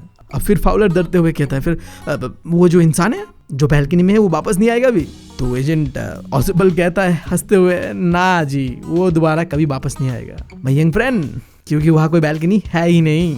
अब समझ गए कहानी क्या था भाई साहब। एजेंट मैक्स के साथ हुआ था बहुत बड़ा स्कैम। फाउलर साहब ने कहानी बनाया एक बहुत ही मजा वाला कि एक बैल्कनी है जो इस विंडो से कनेक्टेड है, वो बैल्कनी मेरा नहीं है, बगल वाले का है। तुम लॉजिक लगाओ, बगल वाले का बैल्कनी मेरे विंडो से क्यों अटैच होगा भाई साहब। बट जल्दबाजी में हमारे मैक्स साहब के पास उतना समय ही नहीं हुआ कि वो देखे और समझे कि ये तो एक ट्रिक है, मुझे हुतिया बनाया जा रहा है। बट जो भी हो, अंत में जाके मैक्स साहब भूतिया बनते और जब वो कूदता है उस बैल्कनी से, तो बैल्कनी तो था नहीं, तो सीधा 6 फ्लोर से नीचे गिरता है। और भाई साहब क्या ही गिरता होगा सोचो, 6 फ्लोर से अगर तुम नीचे गिरते हो तो तुम्हारा बचने का चांसेस 0 होता है। तो भाई साहब और क्या है, मैक्स का डी एंड होता है, स्टोरी का डी एंड होता है। हमारे फाउलर साहब को मिलता है एक एडवेंचर थ्रिल और पता चलता है कि भाई साहब हमारा ऑजबल साहब जो है वो कोई हल्का आदमी नहीं है, मोटा भले ही हो बट दिमाग है भाई के पास। एजेंट ऐसे नहीं बन गया नाम का, हाँ कुछ तो है भाई में। उम्मीद है तुम लोगों को समझ आया होगा, काफी छोटा सा स्टोरी है, सिंपल सा स्टोरी है। एक एजेंट जो दिखने में बिल्कुल एजेंट जैसा नहीं दिखता है, बट हाँ उसके अंदर पे वो कैरेक्टर्स है। वो कहते हैं ना डायलॉग, डोंट जज the book by its cover, वही कहानी है हमारे एजेंट फाउलर साहब के साथ। दिखने में कैसा भी हो भाई साहब, बट एजेंट तो है, ये आखिरी में स्टोरी की साबित भी होता है। खैर उम्मीद है तुम लोगों को पसंद आया होगा। इनविजिबल कर सकते हैं, मान लो तुम इनविजिबल हो गए तो तुम क्या करोगे, तुम लोगों का तो पता नहीं, बट अगर मैं इनविजिबल हो जाता हूँ तो पहले जगह पता कर लूंगा कि एग्जाम में क्या आने वाला है और क्या नहीं आने वाला है। उसके बाद तो भाई साहब मुझे टॉप करने से कोई नहीं रोक सकता, बहुत मजा आएगा। खैर ये चीज तो पॉसिबल है नहीं, बट आज मैं तुम्हें एक स्टोरी के बारे में बताऊंगा जहां एक साइंटिस्ट ने ये पता कर लिया था कि लोगों को कैसे इनविजिबल करा जा सके। और ये साइंटिस्ट हमारे रोहित मेहरा की तरह बिल्कुल नहीं था। मेरी शक्तियों का गलत इस्तेमाल किया गया माँ। इसने तो अपने भाई साहब शक्तियों का भरपूर गलत इस्तेमाल किया, जिसकी वजह से लोगों के नाक पे तो दम करके रख दिया था इस बंदे ने। मैं बात कर रहा हूँ क्लास 10 इंग्लिश का स्टोरी फुटप्रिंट विदाउट फीट। इसे लिखा था H.G. वेल्स ने। उनका एक नॉवेल था इनविजिबल मैन। ये स्टोरी उससे ही लिया गया है। बट इससे पहले मैं हूँ तुम लोगों का दोस्त और होस्ट बीबी, निकल चुका हूँ एक स्टोरी टेलर बनने के जर्नी पे। एक्सपर्ट नहीं हूँ बट वो चीजें करने की कोशिश कर रहा हूँ जिससे मुझे अच्छा फील हो और तुम लोगों को ये स्टोरी मरते दम तक याद रहे। तो देर किस बात की यार, करते हैं शुरू। हमारे इस कहानी का शुरुआत तब होता है जब दो लड़कों को उनके सामने से पैरों के निशान बनते हुए दिख रहे थे। उनके सामने से कोई चलते हुए नहीं दिख रहा था बट गीले नंगे पैरों के निशान लगातार बन रहा था। उन्होंने थोड़ी देर इसका पीछा किया और अचानक से ये निशान गायब हो गए। अब सवाल ये उठ रहा था कि ये पैरों के निशान है किसके। तो इसका बहुत ही एक आसान सा जवाब था। एक साइंटिस्ट था जिसने ये पता कर लिया था कि कैसे लोगों को इनविजिबल करा जा सकता है। तो ये पैरों के निशान किसी और का नहीं, उसी साइंटिस्ट का था। इस साइंटिस्ट का नाम था ग्रिफिन। अब देखो, ग्रिफिन एक महान बट एक अजीब साइंटिस्ट था। महान इसलिए क्योंकि उसने एक ऐसा दवाई का डिस्कवरी कर लिया था जिससे कि लोगों को इनविजिबल करा जा सकता है, और उसने ये दवाई खुद ही खा के अपने आप को इनविजिबल कर लिया था। और अजीब इसलिए क्योंकि अब वो ऐसे ऐसे कांड करता है इनविजिबल होने के बाद जिसे सुन के तुम कैसे कैसे लोग रहते हैं यार यहाँ पर। साला तुमको पागल कुत्ते का गाड़ी उठा के ले जाएगा, बता रहे हैं हम। क्या कहूँ यार, अजीब ही लगेगा तुम्हें। अब देखो, ग्रिफिन एक ऐसा इंसान था जिसे कानून के ऊपर बिल्कुल विश्वास नहीं था। अब जैसे देखो, हम सबको मकान मालिक बिल्कुल पसंद नहीं होता है, उसी की तरह वो अपने मकान मालिक को बिल्कुल पसंद नहीं करता था। तो जैसे ही वो इनविजिबल होता है, उसने अपने मकान मालिक का घर ही जला दिया। अब देखो, इस चीज के लिए तो मैं यही कहना चाहूंगा, सुकून का नाम सुना है? हाय हाय, इतना सुकून। हम लाइक भगवान पार्टी लेगा, पिज्जा खाएगा, पिज्जा मैं मंगा रहा, खा ले यार। मुझे भी अपना मकान मालिक बिल्कुल पसंद नहीं है। अब मैं भी उसकी जगह होता तो यही करता। बट देखो, यहाँ उसने एक गलती कर दिया था।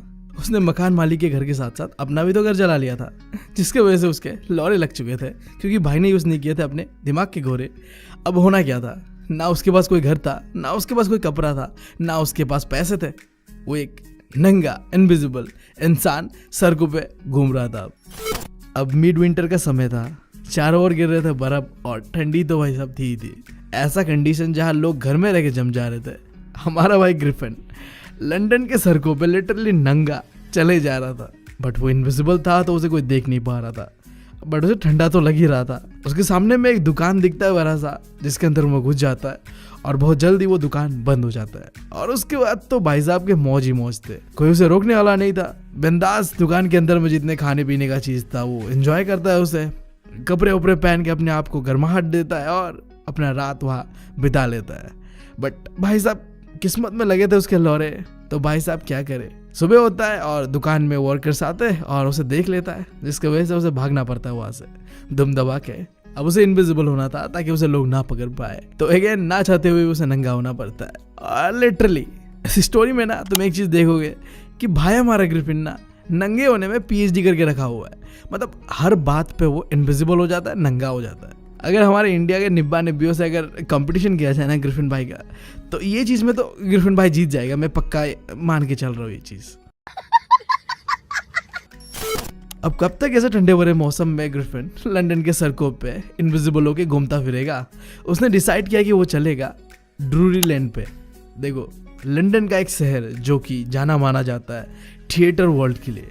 अब लाइक देखो, इंडिया के अंदर में बॉम्बे या मुंबई किस चीज़ के लिए जाना जाता है? बॉलीवुड। अगर तुम्हें एक्ट्रेस बनना है, एक्टर बनना है, हीरो बनना है, तुम कहाँ जाओगे? बॉम्बे जाओगे, मुंबई जाओगे, राइट? अब ड्रूरी लेन भी एक ऐसा जगह था जो कि जाना जाता था थिएटर के लिए। अब यहाँ आ पहुँचता है ग्रिफिन और एक दुकान के अंदर घुसता है और अपने सर पे बैंडेज लगा लेता है, आंखों में एक काला चश्मा, एक नकली नाक और एक टोपी पहन लेता है। और जिस दुकान पे वो आया था उस दुकान के ओनर पे वो अटैक कर देता है और वहाँ से जितने पैसे थे वो लेके वहाँ से भाग जाता है। अब लिटरली मुझे ये बताओ भाई, तू ऐसे चिंदी चोर वाला काम क्यों कर रहा है? मार्केट में तेरा क्या ही इज्जत रह जाएगा? बता, तुझे इनविजिबल होने का पावर मिला है, प्रोडक्टिवली यूज करना इसका, ये क्या कर रहा है तू? मतलब एटलीस्ट बैंक पे डाका डाल, हो सके तो अपने बाप की तिजोरी का पासवर्ड पता कर, जिससे तू अपने बाप का जायदाद अपने नाम कर सकता है। और ये नहीं तो एटलीस्ट अपने बेस्ट फ्रेंड की बंदी को चुपके से जाके चुम्मी तो ले ही सकता है ना भाई। नहीं बट तुझे तो भाई ये सब नहीं करना है। इनके हाथ में सोने का लोटा दिया ना, फिर भी इन्होंने सिर्फ भीख ही मांगना है। खैर छोड़ो, गर्लफ्रेंड ने कर तो दिया था ऐसा चिंदी चोर वाला हरकत। अब उसको लगा कि करना क्या आगे, इस चीज़ का सॉल्यूशन ढूंढना पड़ेगा। ऐसे भाग भाग के कहाँ जाओ, तो उसने सोचा कि शहर से कहीं दूर गांव पे चलता हूँ, उसके बाद पता करता हूँ कि कैसे वापस विजिबल हुआ जाए। और ट्रेन पकड़ता है और एक ऐसे गाँव की ओर निकल पड़ता है जिसका नाम था आईपिंग।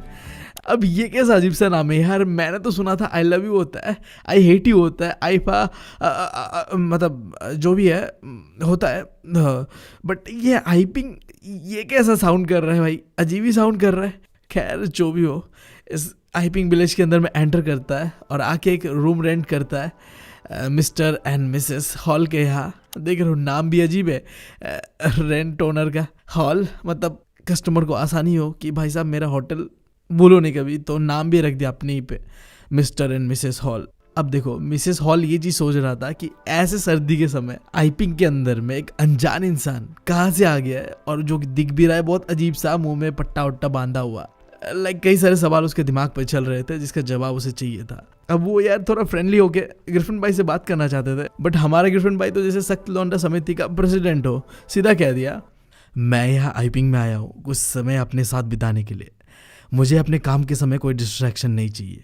एक्सीडेंट होने के कारण मेरा चेहरा जला हुआ ब्रेड बन चुका है जिसके ऊपर मैंने बैंडेज वाला पीनट बटर लगाया हुआ है, तो इसे इग्नोर करना। ये रहा रेंट का एडवांस। अभी देखो एडवांस मिल चुका था जिसके वजह से मिसेस हॉल ने ये जो अजीब बिहेवियर था ग्रिफिन का उसे इग्नोर किया, क्योंकि उसे एडवांस जो मिल चुका था, तो जैसा भी अजीब बिहेव कर रहा था उसको इग्नोर करते हुए उन्होंने उसे चाबी दे दिया, वो अंदर चले गए रूम के। बट देखो चोरी का पैसा कितने दिन टिकने वाला था, गर्लफ्रेंड का पैसा खत्म हो चुका था, घर में बैठ बैठ के वो कुछ तो करता नहीं था, कमाता नहीं था। उसने मिसेस हॉल के सामने सीधा कह दिया था कि देखो मेरे पास अब तो पैसा नहीं है, बट बहुत ही जल्द एक चेक मेरे नाम पे आने वाला है, तो थोड़ा सा इंतज़ार कर लो तुम।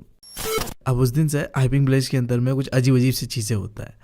लाइक शुरुआत होता है ये चीज़ का एक क्लर्जीमैन के घर से। अब क्लर्जीमैन जिसे नहीं पता मैं बता दे रहा हूँ, लाइक जो चर्च के अंदर में पुजारी टाइप का होता है ना, उसे कहता है क्लर्जीमैन। जैसे हमारे मंदिर में होता है ना पुजारी, उसी तरीके से चर्च का पुजारी को कह सकते हो क्लर्जीमैन। एक सुबह को क्लर्जीमैन और उसके वाइफ को उनके स्टडी रूम से आवाज़ सुनाई देता है। दोनों उस आवाज़ को फॉलो करते हैं। उन्हें ये चीज़ क्लियरली सुनाई दे रहा था कि उनके डेस्क पे रखे हुए जो पैसा है कोई उन्हें निकाल रहा है, बट जैसे ही वो रूम को खोलते अंदर आते दोनों को कोई नहीं दिखता है रूम के अंदर में। हाँ बट वो जो डेस्क था वो खुला हुआ था और घर में रखे हुए जितने पैसे उस डेस्क के अंदर में थे वो सारे गायब थे। अब जस्ट इमेजिन ये चीज़ कौन कर सकता है। इस गांव के अंदर में एक ही तो है चिंदी चोर जो ऐसी चीज़ें करता है, हमारा ग्रिफिन, राइट, एक नंबर का छपरी। गजब टूबीबाज आदमी। अब एक मिनट रुको और मेरी बात सुनो। ये क्या है तुम मुझे बता सकते हो? बस 29% लोगों ने सब्सक्राइब किया चैनल को, बाकी लोग कर क्या रहे हैं? तुम लोग शादी में आए हो? हाँ, मेरे तरफ से मैं इतना एफर्ट डाल रहा हूँ और तुम लोगों की तरफ से तुम एफर्ट ही नहीं डाल रहे हो यार। तुम्हें पता नहीं है कि इस चैनल के बारे में सिंगल बाबा का श्राप लगा हुआ है इस चैनल में। जो भी आज तक बिना सब्सक्राइब करके गया है ना वो सिंगल ही मरा है। मुझे ही देख लो यार। देखा आपने लापरवाही का नतीजा है। मैं मजबूर था बट तुम नहीं हो, तो सब्सक्राइब जरूर करना चैनल को। अब ऐसा ही एक अजीब चीज़ होता है, ग्रिफिन जिस होटल पे रहता था वहाँ पे उसका जो ओनर होता है और उसकी wife mister and Mrs hall, वो सुबह सुबह उठते हैं और उठ के देखते हैं कि जो ग्रिफिन का दरवाज़ा है ना रूम का वो खुला हुआ है। अब देखो ये चीज़ ना नॉर्मल नहीं था। ग्रिफिन एक ऐसा बंदा था जो जब से आया था होटल के अंदर में उसने अपना दरवाज़ा बंद रखा था, लॉक रखा था, बट पता नहीं आज किस रीज़न से वो दरवाज़ा खुला हुआ था। अभी मिसेस हॉल के दिमाग में ये चल रहा था कि ये बंदा दिन भर घर में रहता है, बाहर निकलता नहीं है, पता नहीं क्या ही करता होगा रूम के अंदर। आज मौका है तो क्यों ना घुस के देखा जाए।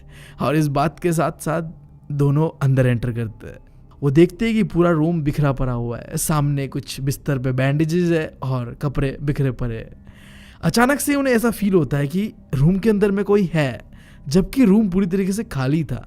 और उनके सामने रखा हुआ जो कुर्सी था जो थोड़ी देर पहले तक हिल भी नहीं रहा था, ऐसा फील हो रहा था अचानक से कि वो जिंदा हो चुका है। वो हवा में उठने लगता है और उनके ऊपर अटैक करने लगता है। वो डर के मारे रूम से बाहर निकल जाते हैं और अचानक से रूम का दरवाज़ा बंद हो जाता है। अभी ये जो चीज़ हुआ था इससे मिस्टर एंड मिसेस हॉल बहुत ज़्यादा डर चुके थे। मिसेस हॉल का हालत तो इतना ख़राब था कि वो रोने ही लगी थी। ये वो कुर्सी थी जिसमें मेरी माँ बैठा करती थी। अब यही कुर्सी ने मेरे ऊपर अटैक कर दिया। अब ये जो चीज़ सुबह सुबह मिस्टर एंड मिसेस हॉल के साथ हुआ था, ये बात उन्होंने अपने गांव वालों को, अपने पड़ोसियों को बताया। और गांव वालों का कहना ये था कि शायद ये कोई काला जादू, विच क्राफ्ट होता होगा, जो कि ये पक्का ये अजीब सा इंसान ग्रिफिन यही कर रहा है। अब इसी बीच उन्हें खबर मिलता है कि क्लर्जीमैन के घर में चोरी हुआ है, और जिसके वजह से उनका जो शक है वो और बढ़ गया कि पक्का ये चोरी मिस्टर ग्रिफिन नहीं किया है, क्योंकि ग्रिफिन ने कुछ दिन पहले ही मिसेस हॉल को पूरा जो किराया था उनका वो कैश पेमेंट कर दिया था। अब बात ये था कि कुछ दिन पहले तक तो ग्रिफिन के पास 1 रुपया नहीं था रेंट देने का। अचानक से ये पैसा आया कहाँ से? अब इस पैसे के बाद से ये जो शक था वो पूरी तरीके से यकीन में बदल चुका था कि ये चोरी हो या रूम के अंदर में जो गड़बड़ी हो रहा है, ये सारी चीज़ें हो रहा है ग्रिफिन की वजह से ही। मिसेस हॉल ने कॉल लगाया पुलिस को, जिसके वजह से गांव का एक कांस्टेबल मिस्टर जेफर्स को मिसेस हॉल के घर पे भेजा गया। अब इसी बीच अचानक से ग्रिफिन अपने रूम से निकलता है, वो रूम जो थोड़ी देर पहले बंद था, जिसके अंदर में मिस्टर एंड मिसेस हॉल के ऊपर एक चीयर ने अटैक किया था। उस रूम के अंदर में कोई नहीं था यार, कैसे ग्रिफिन उस रूम के अंदर से बाहर निकला? मिसेस हॉल के दिमाग में कई सारे सवाल चल रहे थे, जो कि उन्होंने डरते हुए ही सही बट पूछ ही दिया। तुम मुझे पहले ये बताओ, तुमने ये मेरे कुर्सी के साथ क्या कर दिया? और तुम इस बंद कमरे से कैसे बाहर आए? अभी तो मैंने देखा था ये पूरी तरीके से खाली था। अब ये सारे सवाल सुनने के बाद साइंटिस्ट का दिमाग फिरक चुका था, वो गुस्से में था और उसने कहा, तुम समझे नहीं कि मैं कौन हूं और मैं क्या हूं। चलो मैं तुम्हें दिखा ही देता हूं कि मैं हूं कौन। अब ये कह के ग्रिफिन ने अपना जो बैंडेज है उसे निकाल दिया अपने सर से, जिसके बाद ग्रिफिन पूरी तरीके से एक हेडलेस पर्सन बन गया था।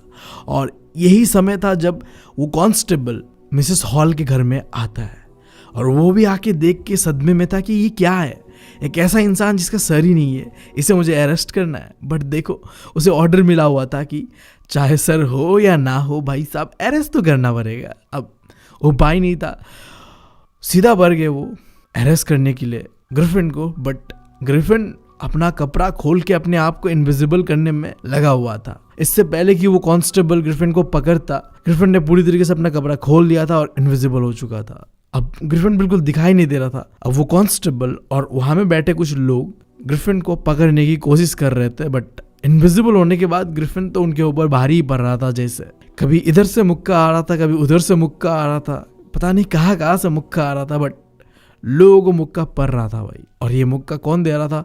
The man who is invisible, Griffin, right. और ऐसा ही एक मुक्का आखिर में जाके लगता है उस कांस्टेबल को, जिसके वजह से वो बेहोश हो जाता है। और अब ग्रिफिन को पकड़ने वाला भी नहीं था, तो अब ग्रिफिन पूरी तरीके से आज़ाद परिंदा और इनविजिबल तो था ही, और वो भाग जाता है यार। जिसके साथ साथ ये कहानी भी खत्म हो जाता है। आई नो कहानी थोड़ा अजीब था, बट खत्म।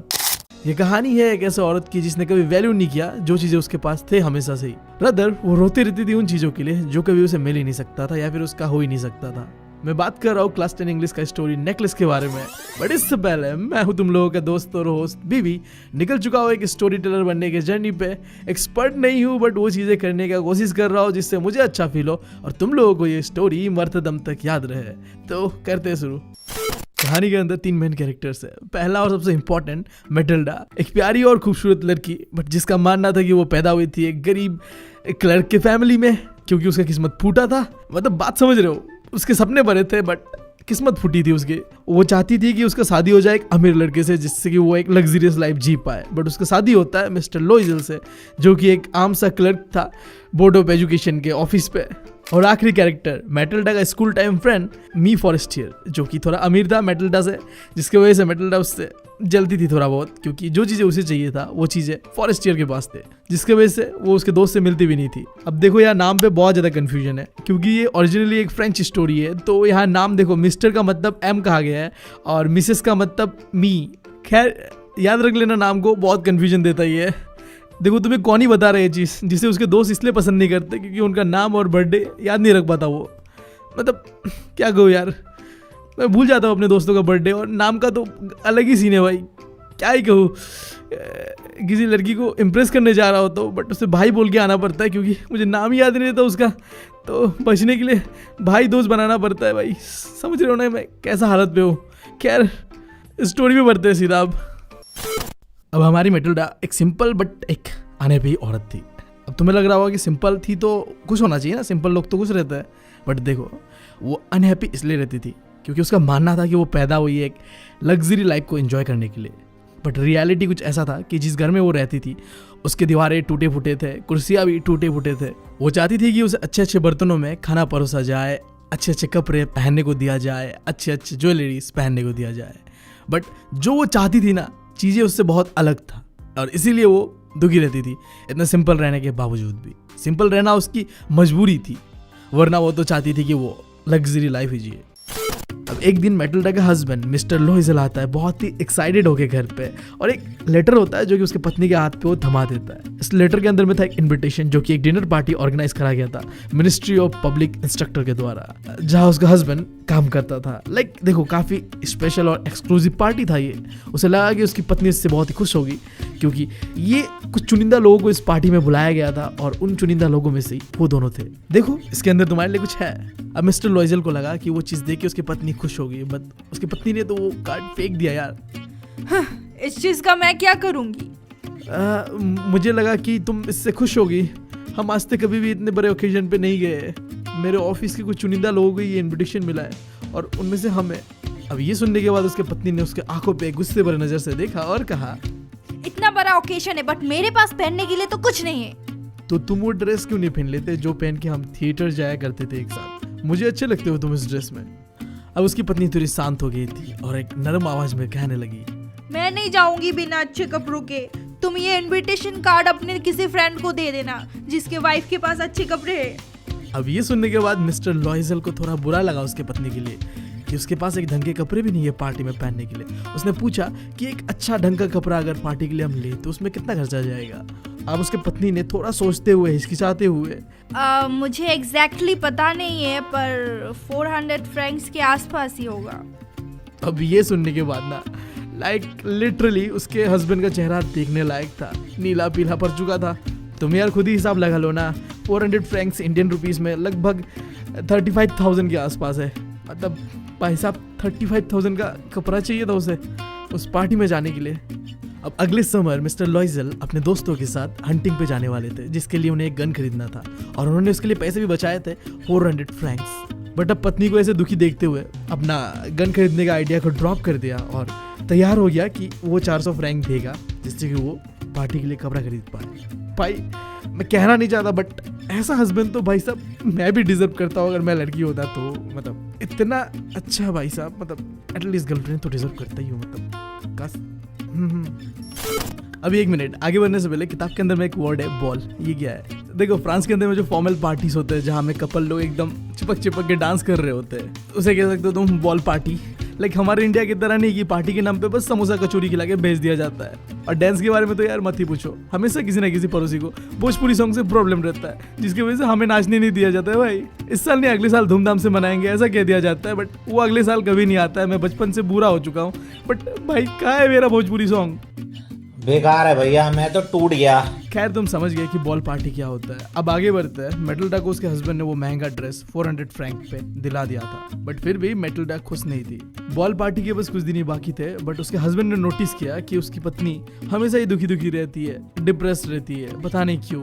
उसने पूछा उससे कि हुआ क्या है तुम्हें? महंगा ड्रेस तो मैंने दिला दिया है ना। तब उसने थोड़ा झिझकते हुए, क्योंकि ऑलरेडी वो इतना महंगा ड्रेस तो मांग चुकी थी, अब वो कैसे कहती, बट उसने कहा कि इतना बड़ा ओकेजन है बट मेरे पास पहनने के लिए तो कुछ नहीं है। तब उसके हस्बैंड ने उसे सजेस्ट किया तुम कोई फूल वाला नेचुरल फ्लावर पहन लो यार, खूबसूरत तो दिखते ही हो तुम, मतलब कुछ भी पहन लो।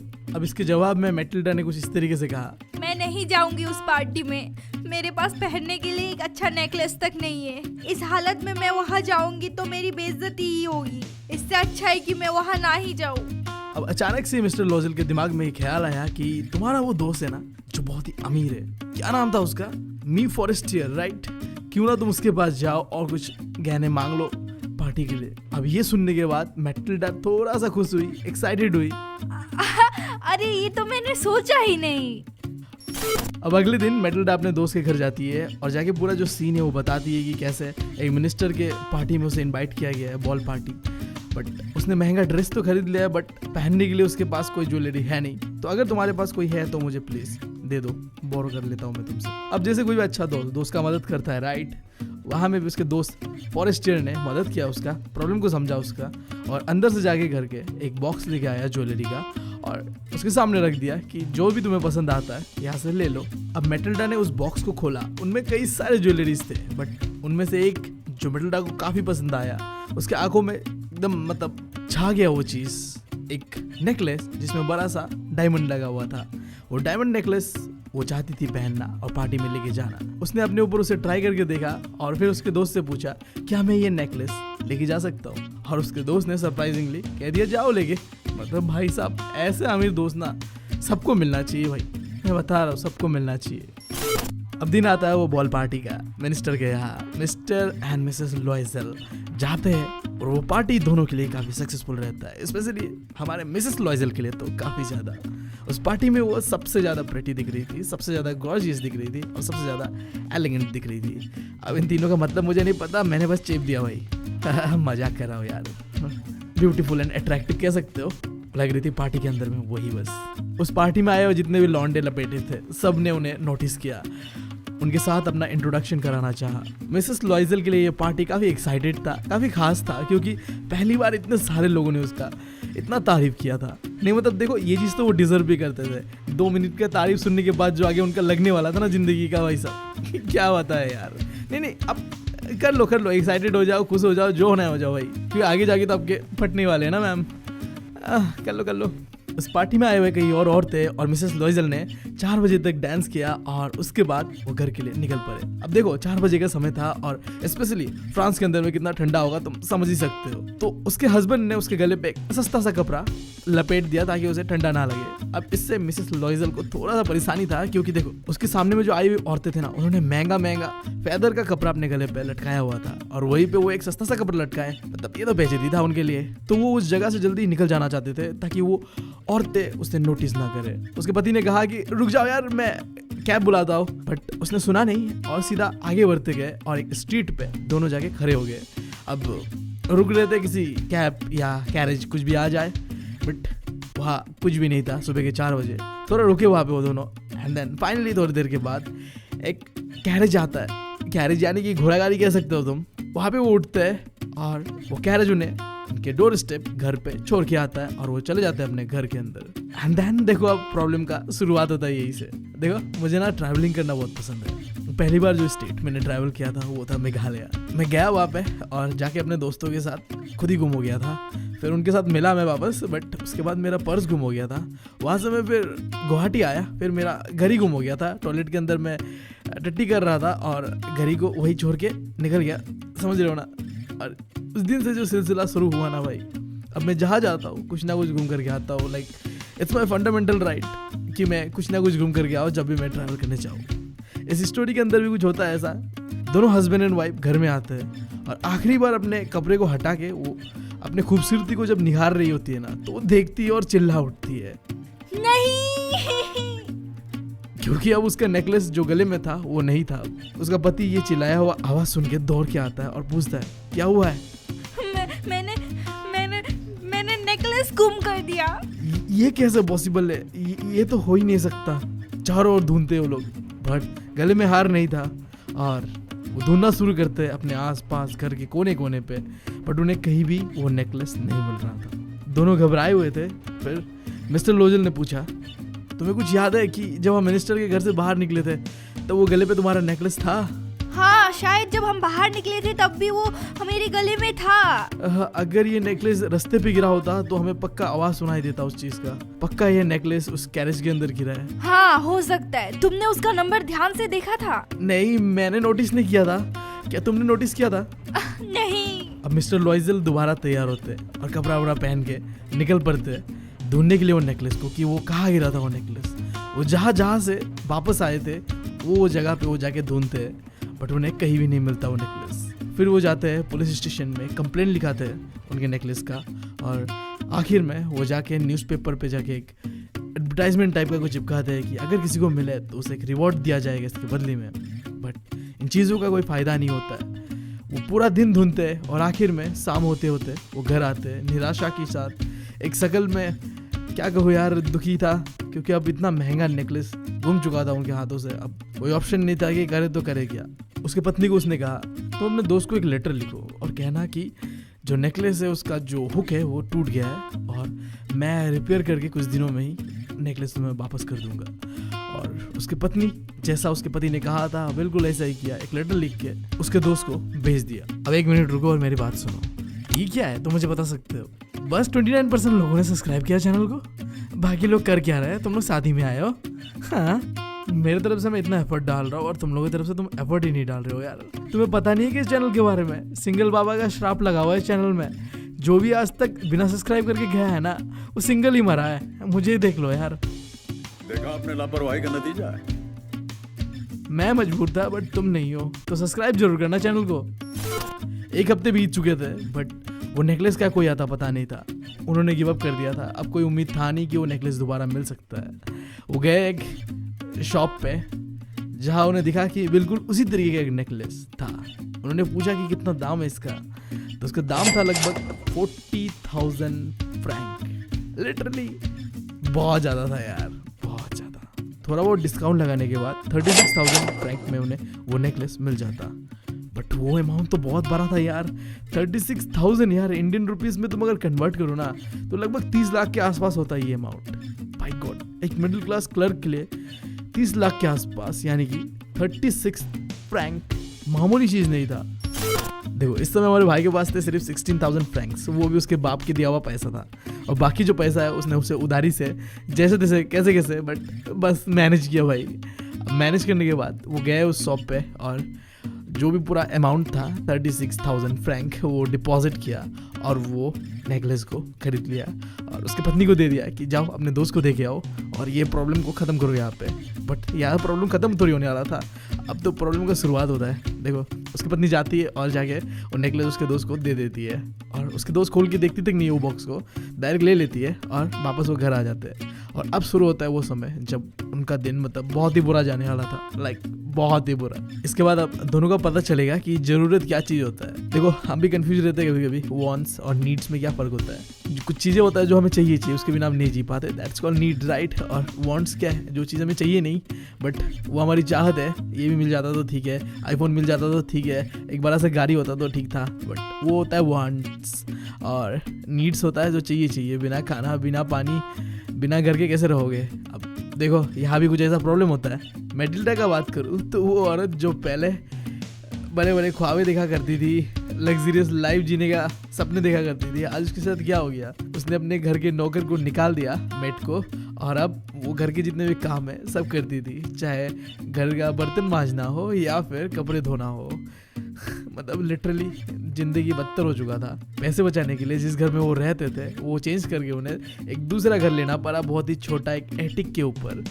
एटिक समझते हो ना यार, लाइक एक घर होता है उसके ऊपर में छोटा सा जगह होता है। इंडिया में तो ऐसा होता नहीं है बट बाहर कंट्रीज में होता है। और पैसे बचाने के लिए मार्केटिंग करती थी और एक एक पाई बचाने का कोशिश करती थी। अब देखो मैंने जो तुम्हें बताया ना कि वो एक एक पाई बचाने का कोशिश करती थी, समझो ऐसे कि इंडिया में ना पहले पैसा सिस्टम होता था, 1 पैसा 2 पैसा ऐसे करके 100 पैसा होके 1 रुपया होता था, ठीक है। अब वो सिस्टम तो चला गया इंडिया से, अब पैसा नहीं मिलता है। पहले समय में होता था 10 पैसा 20 पैसा 30 पैसा, बट अभी नहीं होता है। इसी तरीके से फ्रांस के अंदर में होता था सू, अभी वो सिस्टम नहीं है, जैसे इंडिया में पैसा सिस्टम नहीं है। बट अब ठीक है, समझ रहे हो तो मेरी बात। देखो ये सू नाम से ना पक्का मुझे लग रहा है कि किसी को सूसू आया होगा और वो सूसू करते करते सोच रहा होगा कि क्या करूँ यार, इस देश का करेंसी कैसा होना चाहिए, तो उन्होंने सू ही रख दिया जाओ। मतलब हाँ, ये लॉजिक भी मतलब अच्छा ही है। फिर ये भी तो है कि इंडिया का जो पैसा है उसे किसने सोचा होगा और क्या ही सोच के पैसा रखा होगा। अगर तुम्हारे दिमाग में कुछ आ रहा है क्रिएटिव चीज़ है तो कमेंट में ज़रूर बताना। अब हस्बैंड का बात करते हैं, उनका हालत तो और भी ख़राब था। दिन भर पहले काम करते थे क्लर्क वाला, फिर शाम को जाके एक मर्चेंट के यहाँ पे अकाउंटिंग का काम करते थे, यानी कि तुम कह लो हिसाब किताब जो भी मर्चेंट का होता था वो संभालते थे। और फिर घर में जाने के बाद रात को घर में पेजेस को कॉपी करते थे, जिसके लिए वो चार्ज करते थे 5 सूस। अब वही पैसा तुम जो भी कहना है कह सकते हो। अब देख रहे हो ना भाई की ज़िंदगी में कितना तकलीफें थे। ऐसा करके उन्होंने 10 साल बिताया, पाई जोड़ा और जो उधारी का अमाउंट था वो चुका दिया। और 10 साल बाद वो फाइनली जो उधार उन्होंने लिया था उस नेकलेस के लिए वो तो चुका दिया था, बट इससे उनका लाइफ बदल चुका था। वो बदल चुके थे, हंसता खेलता परिवार जो एंजॉय कर रहे थे, एक नॉर्मल लाइफ जी रहे थे, राइट। अब कुत्ते वाला ज़िंदगी हो गया था। वो औरत जो एक समय खूबसूरत दिखा करती थी, अब वो बहुत ही बदल चुकी थी। वो एक अब स्ट्रॉन्ग वुमेन बन चुकी थी, जिसके अंदर में इमोशन बहुत कम था। प्रैक्टिकलिटी के ऊपर ज़्यादा ध्यान देना शुरू कर दिया, क्योंकि उसे समझ आया कि लाइफ क्या चीज़ होता है। तुम कह सकते हो सम सॉर्ट ऑफ सबक मिलता है उसे, जो गलतियाँ उन्होंने फ्यूचर में किया था, बट अब पूरी तरीके से बदल चुकी थी यार। लुक बदल चुका था, एटीट्यूड बदल चुका था, सब बदल चुका था। ऐसे ही वो घर में बैठे बैठे एक दिन उस बॉल पार्टी के बारे में सोच रही थी, जब वो बहुत ही सुंदर दिख रही थी और सभी लोग जो पार्टी में आए थे उन्हें अप्रिशिएट कर रहे थे। और फिर क्या ही हो गया मतलब लाइफ के साथ। काश वो नेकलेस मतलब उससे गुम ना हुआ होता तो शायद लाइफ अलग होता। बट देख रहे हो यार, छोटे छोटे चीज़ तुम्हारा ज़िंदगी बदल सकता है। तो यार टेक द नोट्स। हाँ, बकचोदी करो बट इतने नहीं कि ज़िंदगी बदल दे वो। अब कई दिन ऐसा बीतते हैं और एक दिन ऐसा आता है जब मैटिल्डा अपने उस दोस्त से मिलती है रास्ते पे, जिसने उसे नेकलेस दिया था और जिसकी वजह से उसका लाइफ बिल्कुल ही बदल गया था। वो उसके पास जाती है और अपना पहचान कराती है, बट उसका दोस्त जैसे उसे पहचान ही नहीं रही थी, क्योंकि वो बहुत बदल चुकी थी यार। मतलब पहले वो कैसी दिखा करती थी, अब मतलब कैसी दिख रही है, समझ रहे हो ना बात तुम। बट उसने एक्सप्लेन किया जो भी सीन उसके साथ हुआ था, कि कैसे उसने उससे नेकलेस उधारी पे लिया था, फिर उसे गुम कर दिया था, फिर उसे एक नया नेकलेस एग्जैक्ट सेम उसे खरीद के दिया, जिसके वजह से उसे उधारी लेना पड़ा। और आज उसे उधारी को चुकाते चुकाते उसका हालत कुछ ऐसा हो गया है कि वो सड़क पे आने के बराबर हो चुका है। अब इससे उसके दोस्त को थोड़ा बुरा लगता है और बताता है कि इस पूरा सीन क्या है नहीं है, कि ये जो नेकलेस तुमने मुझे दिया है, जिसके लिए तुमने इतना उधारी लिया है, अपना ज़िंदगी को मतलब पूरी तरीके से बदल दिया है, इसका वैल्यू ना 500 फ्रैंक्स भी नहीं है। अब इससे तो तुम भी सदमे में आ गए होगे कि क्या यार, ये तो एक नकली नेकलेस था जिसकी वजह से इतना ज़्यादा सीन क्रिएट हो गया। बट देखो यार, नकली हो असली हो इससे फ़र्क नहीं पड़ता, फ़र्क पड़ता था उसका एटीट्यूड। क्या ज़रूरत था, जो उसके पास चीज़ था ही नहीं उसको दूसरे से मांगने का। हाँ, अब जैसा एटीट्यूड था वैसे सबक मिला उसे। खैर कहानी तो हो चुकी है ख़त्म यहाँ पे। हमें अपनी ज़िंदगी से क्या चाहिए? 2-4 लोग जो हमें समझे, प्यार भरी 2-4 बातें करें और हो सके तो जब ज़रूरत पड़े हमारे साथ रहे। ऐसे ही लोगों को तो हम कहते हैं द स्पेशल वन, या फिर अपने लोग। बट क्या हो अगर तुम्हारे अपने लोग तुम्हें जज करना शुरू कर दे, तुम्हारे कमियों को सुधारने की जगह उनका मजाक बनाए। ऐसा ही कुछ होता है हमारे भोली के साथ। उसके अपनों ने उसे इग्नोर किया, उसके कमियों का मजाक उड़ाया। हम देखेंगे आज का चैप्टर क्लास 10 इंग्लिश का भोली। बट उससे पहले मैं हूं तुम लोगों का दोस्त और होस्ट बीवी, निकल चुका हूं स्टोरी टेलर बनने की जर्नी पे। एक्सपर्ट नहीं हूं बट वो चीज़ें करने का कोशिश कर रहा हूँ जिससे मुझे अच्छा फील हो और तुम लोगों को ये स्टोरी मरते दम तक याद रहे। तो करते हैं शुरू। स्टोरी के कैरेक्टर्स के बारे में बात करते हैं। सबसे पहला और मेन कैरेक्टर सुलेखा, जिसे लोग भोली कहते थे। इंग्लिश में कहते हैं इसे सिंपलटन, जिसका मतलब होता है ऐसा इंसान जिसे आसानी से बुद्धू बना दिया जाए। फिर दूसरा कैरेक्टर रामलाल, भोली का पप्पा है और गांव का नंबरदार है। कह सकते हो गांव का सरपंच, जिसका काम था अंग्रेजों के लिए टैक्स कलेक्ट करना आम लोगों से। रामलाल के थे 7 बच्चे, 3 लड़के थे जिन्हें शहर में पढ़ने के लिए भेजा गया था और 4 लड़कियां थी। लगता है किसी ने रामलाल को ये चीज़ बताया नहीं कभी। देखिए, हमारी डीएम मैडम को देश की बढ़ती आबादी की बहुत चिंता है, इसलिए उनका मानना है कि 2 बच्चे मीठी खीर, उससे ज़्यादा बवासीर। खैर लड़कियों के बारे में बात करते हैं। बड़ी लड़की थी राधा, जिसका शादी हो चुका था। दूसरी लड़की थी मंगला, जिसका शादी फिक्स हो चुका था। तीसरी चंपा, जिसका शादी उसके बाद ही होना था। और सबसे छोटी थी हमारी भोली, जिसका असली नाम था सुलेखा था, बट सब उसे मैंने बताया कहते थे भोली। अब तुम्हें शायद ये लग सकता है कि सुलेखा को सब लोग भोली क्यों कहते थे, क्या कोई प्रॉब्लम था उसके साथ? हाँ देखो, 3 प्रॉब्लम था। जब वो 10 महीने की थी तो बच्चों का जो खेलने वाला बिस्तर होता है ना, पालना या जो भी तुम कह लो, वहाँ से वो गिर गई थी, जिसकी वजह से उसके सर पे चोट मिला था और माना जाता है कि इसकी वजह से उसका जो ब्रेन का एक पार्ट है वो डैमेज हो गया था मे बी।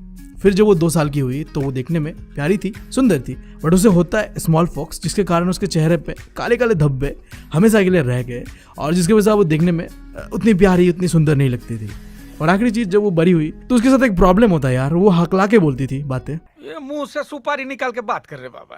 इसके मुंह में पैदाशी सुपारी है, ये तोतला है। और इन सारी चीज़ों से हमारा रामलाल हमेशा ही भोली को लेके परेशान रहता था कि ना भोली देखने में ठीक ठाक है और उसकी दिमागी हालत भी ठीक है नहीं। ये तो था कैरेक्टर्स के बारे में। कहानी में बढ़ते हैं। हमारी कहानी का शुरुआत तब होता है जब भोली 7 साल की थी।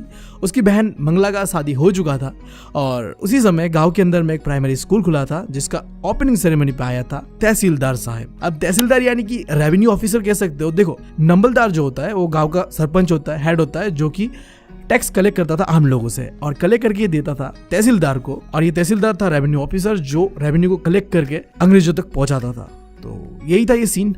अब इस ओपनिंग सेरेमनी में तहसीलदार साहब ने रामलाल से कहा कि देखो रामलाल, तुम हो गांव के सरपंच और हमारे गवर्नमेंट के रिप्रेजेंटेटिव। तुम्हें अपने लड़कियों को स्कूल भेजना चाहिए ताकि गांव के अंदर में एग्जाम्पल सेट हो कि गांव का जब सरपंच स्कूल भेज सकता है लड़कियों को तो हम क्यों नहीं भेज सकते। अब देखो, वहाँ प्रॉब्लम ये था कि गाँव के लोगों का मानना था कि लड़कियों को स्कूल अगर भेजा ना तो उनका शादी नहीं हो सकता। तो अब हमारे रामलाल गिर गए धर्म संकट पे। ना वो तहसीलदार साहब को मना कर सकते थे और ना वो अपने लड़कियों को स्कूल भेज सकते थे।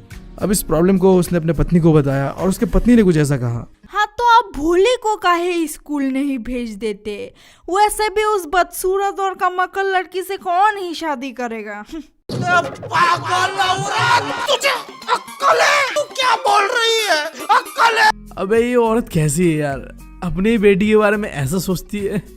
इसे देखने के बाद ना अब तो मुझे लगता है कि मेरी हिटलर मॉमी ठीक है, जो भी है जैसी है इससे तो अच्छी है। रे बाबा रे बाबा रे बाबा, अरे देवा देवा देवा, मैं तो तेरे को हरामी समझता था, तो राम निकला रे, देव मानुस निकला रे। अब अगले दिन रामलाल तैयार हुई भोली के साथ स्कूल जाने को। बट हमारी भोली थी भोली, उसे थोड़ी पता था कि स्कूल क्या होता है। उसे लगा कि कुछ दिन पहले जो उसकी गाय लक्ष्मी थी जिसे शहर में लेके जाके बेच दिया गया, उसके साथ भी कुछ ऐसा ही होगा, तो वो जाना नहीं चाहती थी। अब इससे हमारे रामलाल जी को थोड़ा गुस्सा आया और उन्होंने कहा, अरे पागल लड़की, क्या हुआ है तुझे? मैं तो तुझे स्कूल ही लेके जा रहा हूँ। अजी सुनते हो, इसे कोई ढंग के कपड़े उपड़े पहना हो, वरना स्कूल के मैडम लोग हमारे बारे में क्या ही सोचेंगे। देखो, आज का दिन हमारे भोली के लिए थोड़ा खास था। उसने कभी जिंदगी में नए कपड़े तो नहीं पहने थे, हमेशा ही उसके बहनों के जो पुराने कपड़े होते थे, गंदे धुले मेले, उन्हें पहना करती थी। बट आज, क्योंकि आज वो स्कूल जा रही थी, तो उसके बहन चंपा के कपड़े जो चंपा को फिट नहीं होते थे वो उसे मिले। उसे ढंग से नहा धोआ के तैयार करा गया और स्कूल लेके जाके हेडमास्टर्स के पास छोड़ दिया गया।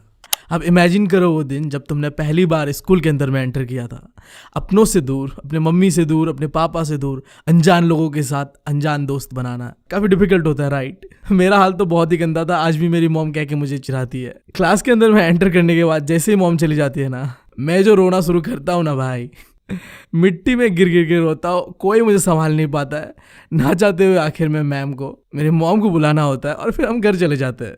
ऐसा करके कि 5 दिन लिटरली, और ऐसा कर करके 5 दिन लिटरली यही होता है। क्लास के अंदर मैं एंटर करता हूँ, पागल की तरह रोने लगता हूँ और आके मॉम फिर मुझे लेके चली जाती है। खैर, मैं तो बहुत बड़ा डरपोक था, बट भोली देखो डरी तो हुई थी, आंखों में डर था उसके, बट वो चारों तरफ देख रही थी। कई सारे क्लासरूम्स थे जिनके अंदर में कई सारे लड़कियां, कोई लिख रहा था, कोई पढ़ रहा था। हेडमिस्ट्रेस ने भोली को क्लास के एक कोने में बैठा दिया। हमारे भोली को स्कूल क्या होता है वो चीज़ तो पता नहीं था, बट हाँ वो खुश थी क्योंकि उसके सामने कई सारी लड़कियां, कोई पढ़ रहा था, कोई लिख रहा था। उसे लगा कि इनमें से कोई एक तो उसका दोस्त बनी जाएगी, जैसे हम सबको भी लगता है, राइट?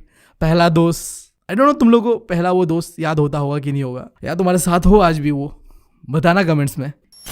क्लास के अंदर में एक लेडी टीचर एंटर करती है और बच्चों को कुछ पढ़ाने लगती है।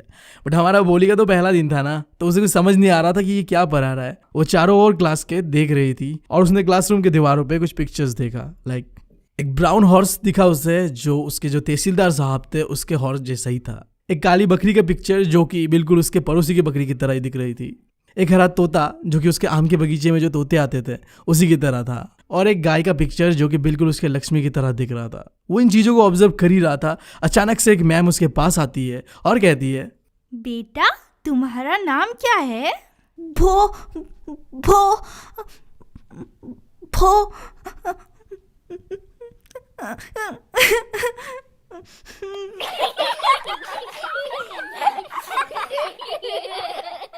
अब जो वो हगला रही होती है ना, तो क्लास के जो बच्चे थे वो उसके ऊपर हंस देती है। तुम्हें तो पता ही है ना, क्लास के बच्चे तो हरामी ही होते बात बात में या दोस्तों का बेइज्जती तो करना है ना भाई, तो उसके साथ भी बेइज्जती हो चुका था, बट इसके वजह से वो रो देती है।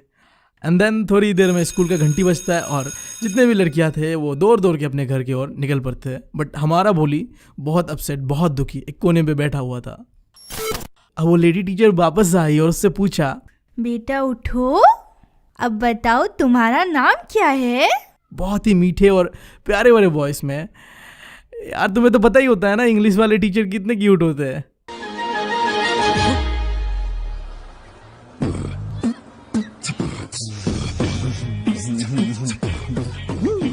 ऐसे तरीके से भोली के साथ कभी किसी ने बात नहीं किया था जिस तरीके से उस टीचर ने बात किया था, जिसकी वजह से हमारी भोली अंदर से अच्छा फील कर रही थी, कंफर्टेबल फील कर रही थी।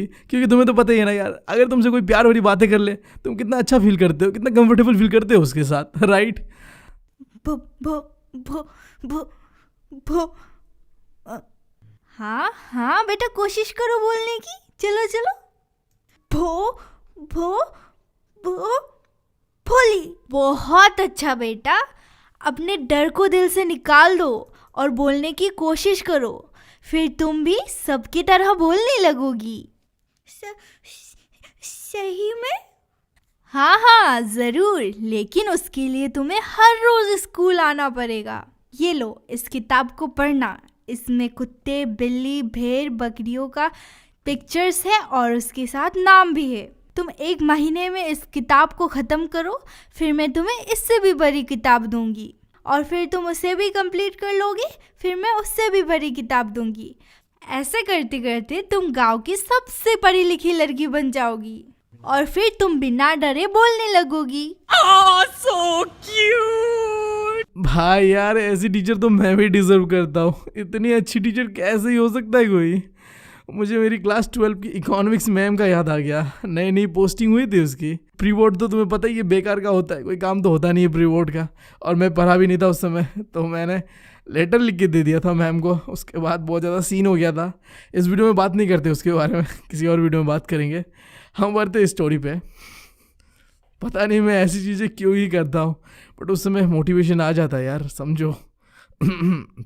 खैर स्टोरी पे बढ़ते हैं। अब उस दिन के बाद समय बीतता है। जो एक समय गांव हुआ करता था अब वो छोटा एक शहर बन चुका है। गांव के अंदर में जो प्राइमरी स्कूल हुआ करता था अब वो हाई स्कूल बन चुका है। और एक ऐसे ही रात को विशंबर अपने पत्नी से ये डिस्कस कर रहा होता है, क्या हमें विशंबर का प्रपोजल एक्सेप्ट करना चाहिए? हाँ, तो इसमें सोचने की क्या बात है, हाँ कर दीजिए।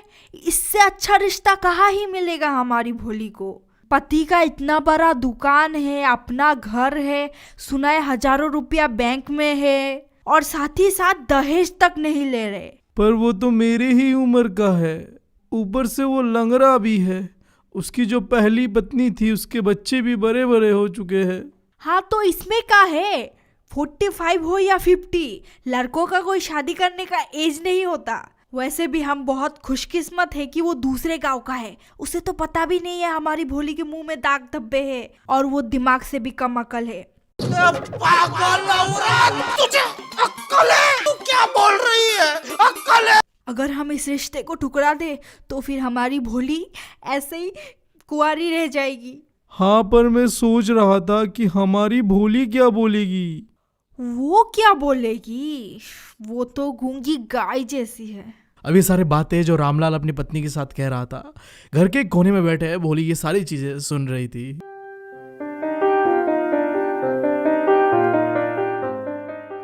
भाई साहब, दुख दुख दुख, जिधर देखो ना भाई साहब एक ही चीज दिखता है, दुख।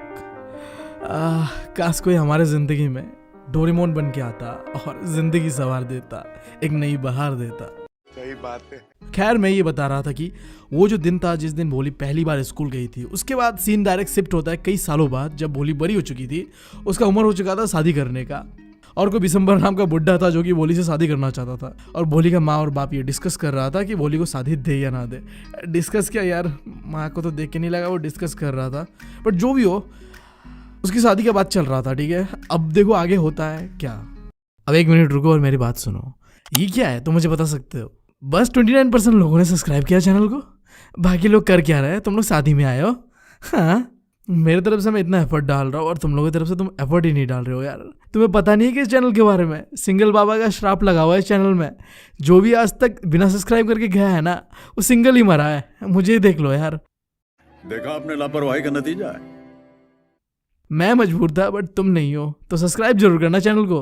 अब कुछ दिन बीतते हैं और वो दिन आता है जब अब भोली का शादी होने वाला था विशंबर नाथ से, वही बुड्ढा। क्या कहूँ यार। अब विशंबर नाथ धूमधाम से अपना बारात लेके आता है, उसकी फैमिली, उसका फ्रेंड्स सब आते हैं उस बारात में। और जैसा एक टिपिकल इंडियन शादी होता है जहाँ बाराती आता है डांस वांस फुल इंडियन म्यूजिक के साथ। मुझे एक चीज़ बताओ, 50 साल का ये बुड्ढा इस उम्र में जहाँ उसे केदारनाथ जाके अपने पापों के प्रायश्चित करना चाहिए, इस उम्र में उस बुड्ढे को जवानी चढ़ा हुआ है, शादी करने आया हुआ है भाई, धूमधाम। क्या चल रही है यार। चाचा गलत हो रहा है। और ये सारी चीज़ें देख के रामलाल काफ़ी खुश था, बट उसकी जो बहनें थी ना, वो इतना धूमधाम से शादी हो रहा था भोली का, ये चीज़ देख के थोड़ा जलस फील कर रहा था। अब दूल्हा मंडप पे तैयार था, पंडित जी ने कहा बुलाइए लड़की को, और हमारी भोली लाल कपड़े, लाल साड़ी, लाल दुपट्टे में मंडप पे आ चुकी थी। अब विशंबर के पास ही विशंबर का एक दोस्त खड़ा हुआ था जिसने विशंबर से कहा, भाई बंडी आ चुकी है, शादी नहीं करना क्या तेरे को, वरमाला पहना, नहीं करना है तो भाई मैं कर लेता हूँ। अब किसी ने भोली का घूंघट थोड़ा उठा दिया ताकि वरमाला पहनाने में आसानी हो, बट जैसे ही उठाया तो विशंबर का चेहरा देखने लायक था। चेहरे में जो काले धब्बे थे वो विशंबर नाथ ने देख लिए थे। अब वो उससे शादी नहीं करना चाहता था। उसके दोस्त ने कहा, भाई रहने दे, कर ले, तू भी कौन सा जबान है, कर ले।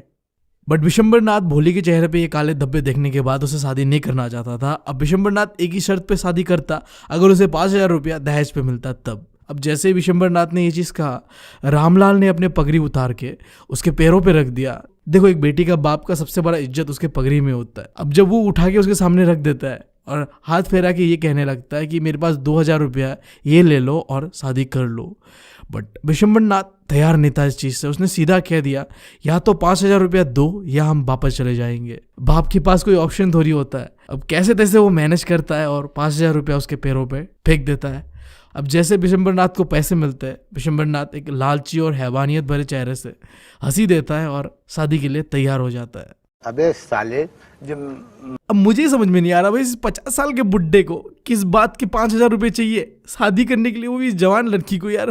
मतलब भाई सुन, मैं बता रहा हूँ तेरे को, तेरा जो ये चेहरा है ना, ऐसे मैं अगर प्रिंट आउट करके लेके जाके समोसे की दुकान में भी जाऊँ ना भाई, वो समोसा वाला तेरा चेहरा देख के मुझे 2 समोसा तक नहीं देगा भाई। समझ रहा है ना, तेरा चेहरे का कीमत 2 समोसे का है और तू साले दहेज मांग रहा है। अरे बाप रे, ये तो धोती खोल रहा है।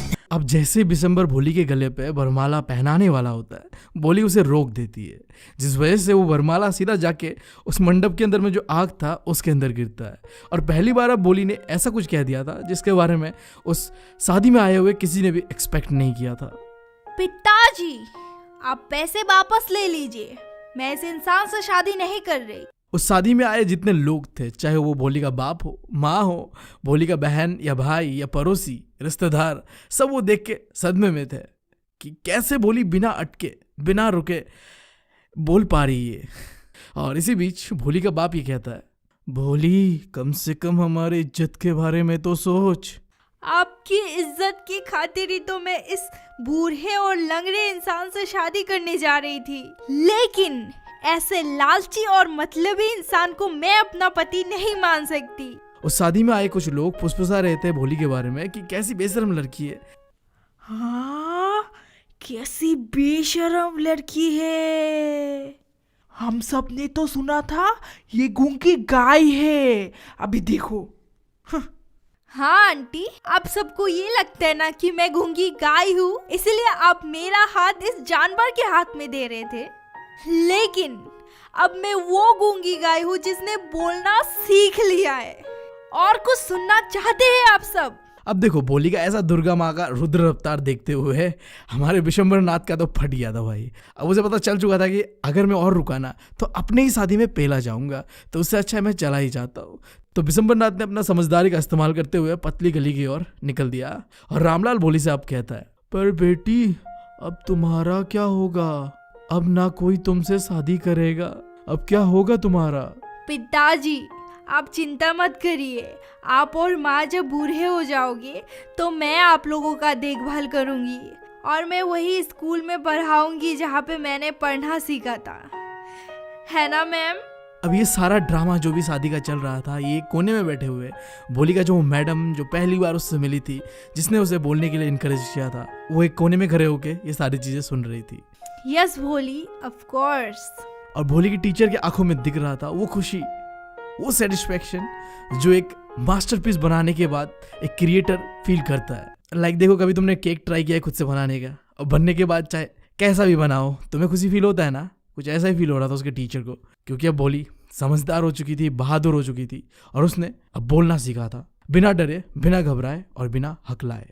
तो देखो, इस चैप्टर का मॉरल ऑफ द स्टोरी पूरी तरीके से वुमेन एजुकेशन की ओर था कि किस तरीके से एक लड़की जो बोल नहीं पाती थी, जिसे उसके फैमिली समाज इग्नोर करता था, बट एजुकेशन मिलने के कारण उसने अपने आप को और समाज का जो सोच है उसे बदला। कभी सोचा है तुमने क्या हो अगर एलियन अर्थ पे अटैक करने का सोचे, बट उनका लीडर एक नंबर का गांडू हो, आके अर्थ में अटैक करने से पहले एक किताब पढ़े, जिसके बाद उन्हें पता चले कि अर्थ वाले तो बहुत खतरनाक है। सो आज का हमारा स्टोरी है क्लास 10 इंग्लिश का एक छोटा सा play, the book that saved the earth. अब वो कौन सा किताब था जिसने एलियंस को बताया कि अर्थ वाले तो बहुत खतरनाक है, वो तो हम स्टोरी में देखेंगे, बट उससे पहले मैं हूँ तुम लोगों का दोस्त और होस्ट बीबी, निकल चुका हूँ एक स्टोरी टेलर बनने के जर्नी पे। एक्सपर्ट नहीं हूँ, बट वो चीजें करने की कोशिश कर रहा हूँ जिससे मुझे अच्छा फील हो और तुम लोगों को ये स्टोरी मरते दम तक याद रहे। और तुम लोगों को तो पता ही हमारे पढ़ने का तरीका क्या है, हमें स्मार्ट वर्क करना ज्यादा पसंद है rather than हार्ड वर्क।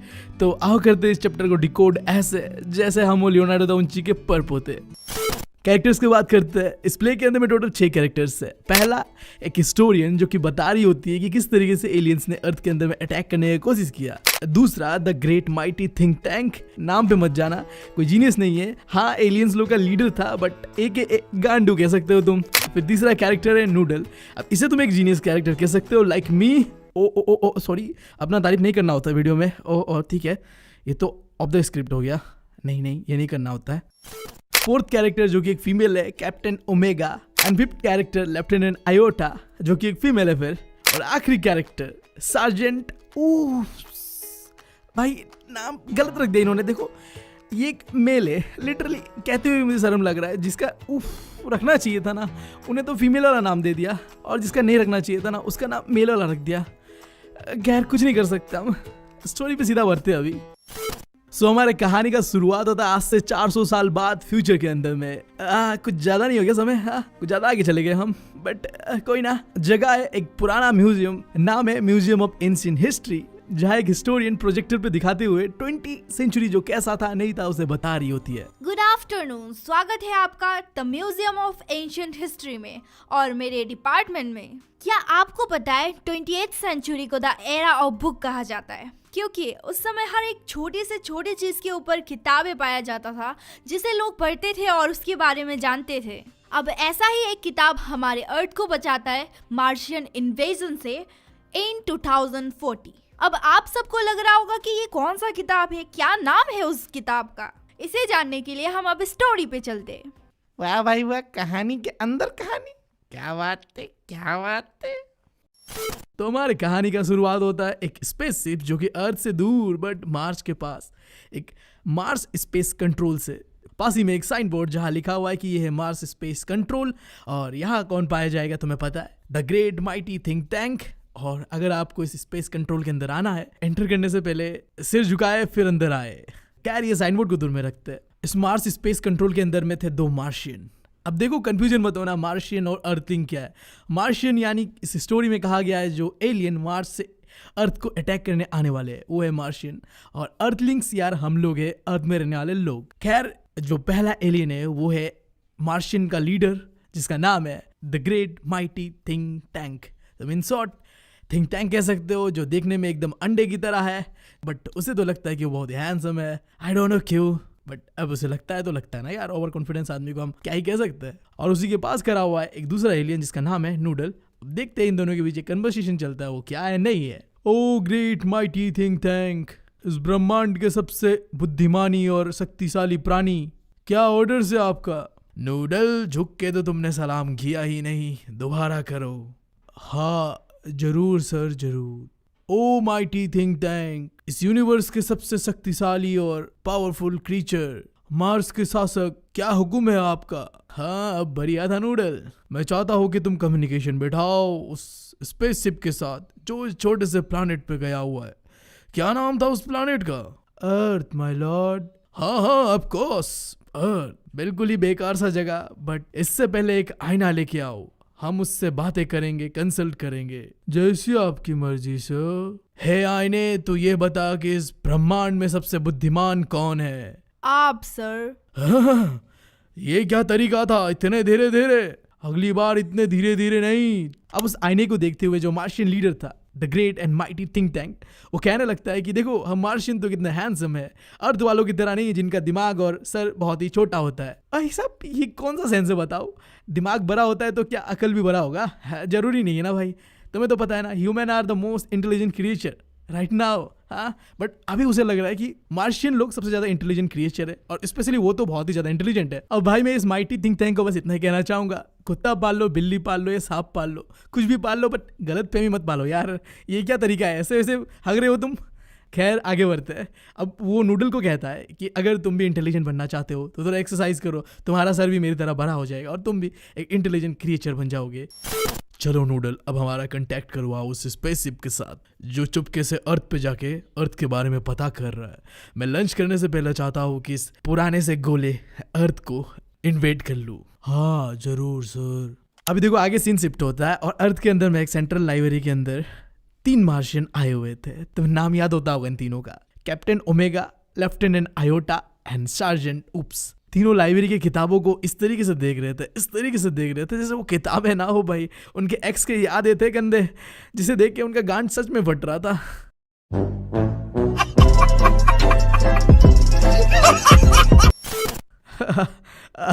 अब देखो उनके गले पे एक लॉकेट था। इस लॉकेट के साथ वो कम्युनिकेट कर सकते थे डायरेक्टली जो मार्स में बैठे हुए मार्स स्पेस कंट्रोल था उनके साथ। अब देखो थोड़ी देर में उस लॉकेट के साथ मार्स स्पेस कंट्रोल के साथ एक कम्युनिकेशन बैठता है जहाँ नूडल और अब ये तीनों बात करने लगते हैं। Hello hello, this is Mars space control, captain omega अपना लोकेशन बताइए। हाँ नूडल भैया, 8 में तो पहुंच गया, लेकिन कौन सा जगह है कुछ समझ ही नहीं आ रहा है।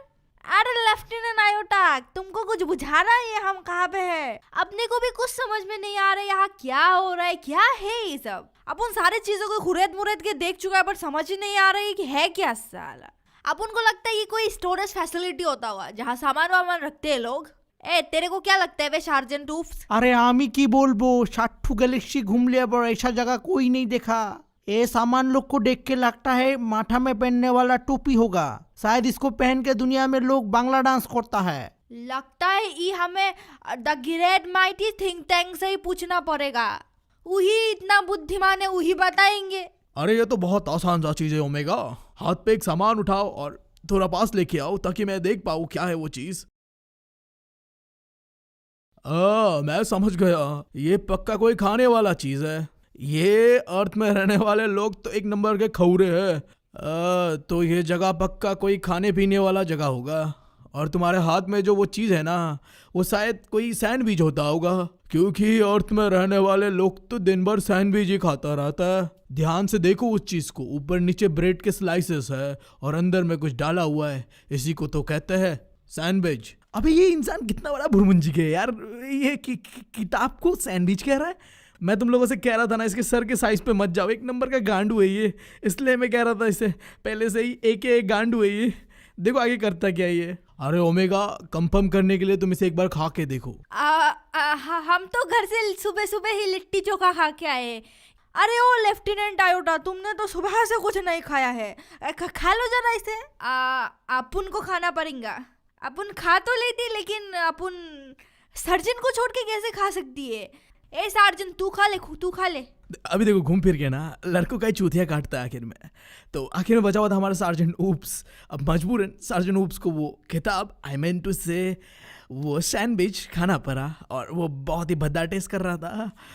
थिंक टैंक ने पूछा कि सैंडविच का टेस्ट कैसा है, तो सार्जेंट उप्स ने बताया कि बिना पानी के अर्थ के लोग इसे खा कैसे लेते हैं, ये तो मार्शियन धूल से भी भद्दा है यार, इतना सूखा चीज़ कैसे खा लेते हैं अर्थ के लोग। अब देखो यार ज़्यादा नहीं कहूँगा, बट मैंने तुम्हें बताया था एक चीज़ याद है, नूडल बहुत स्मार्ट होता है। अब जहाँ ये लोग मिलकर एकदम चुतियापा फैला रहे थे, वहीं पे नूडल ने कहना शुरू किया, ओ ग्रेट माइटी थिंक टैंक, इस सैंडविच को लेके मेरे दिमाग में एक बात आ रही है, क्या मैं बता सकता हूँ? हाँ, तुम्हारे दिमाग में आइडिया बेकार ही होगा, फिर भी बता दो, सुन लेता हूँ।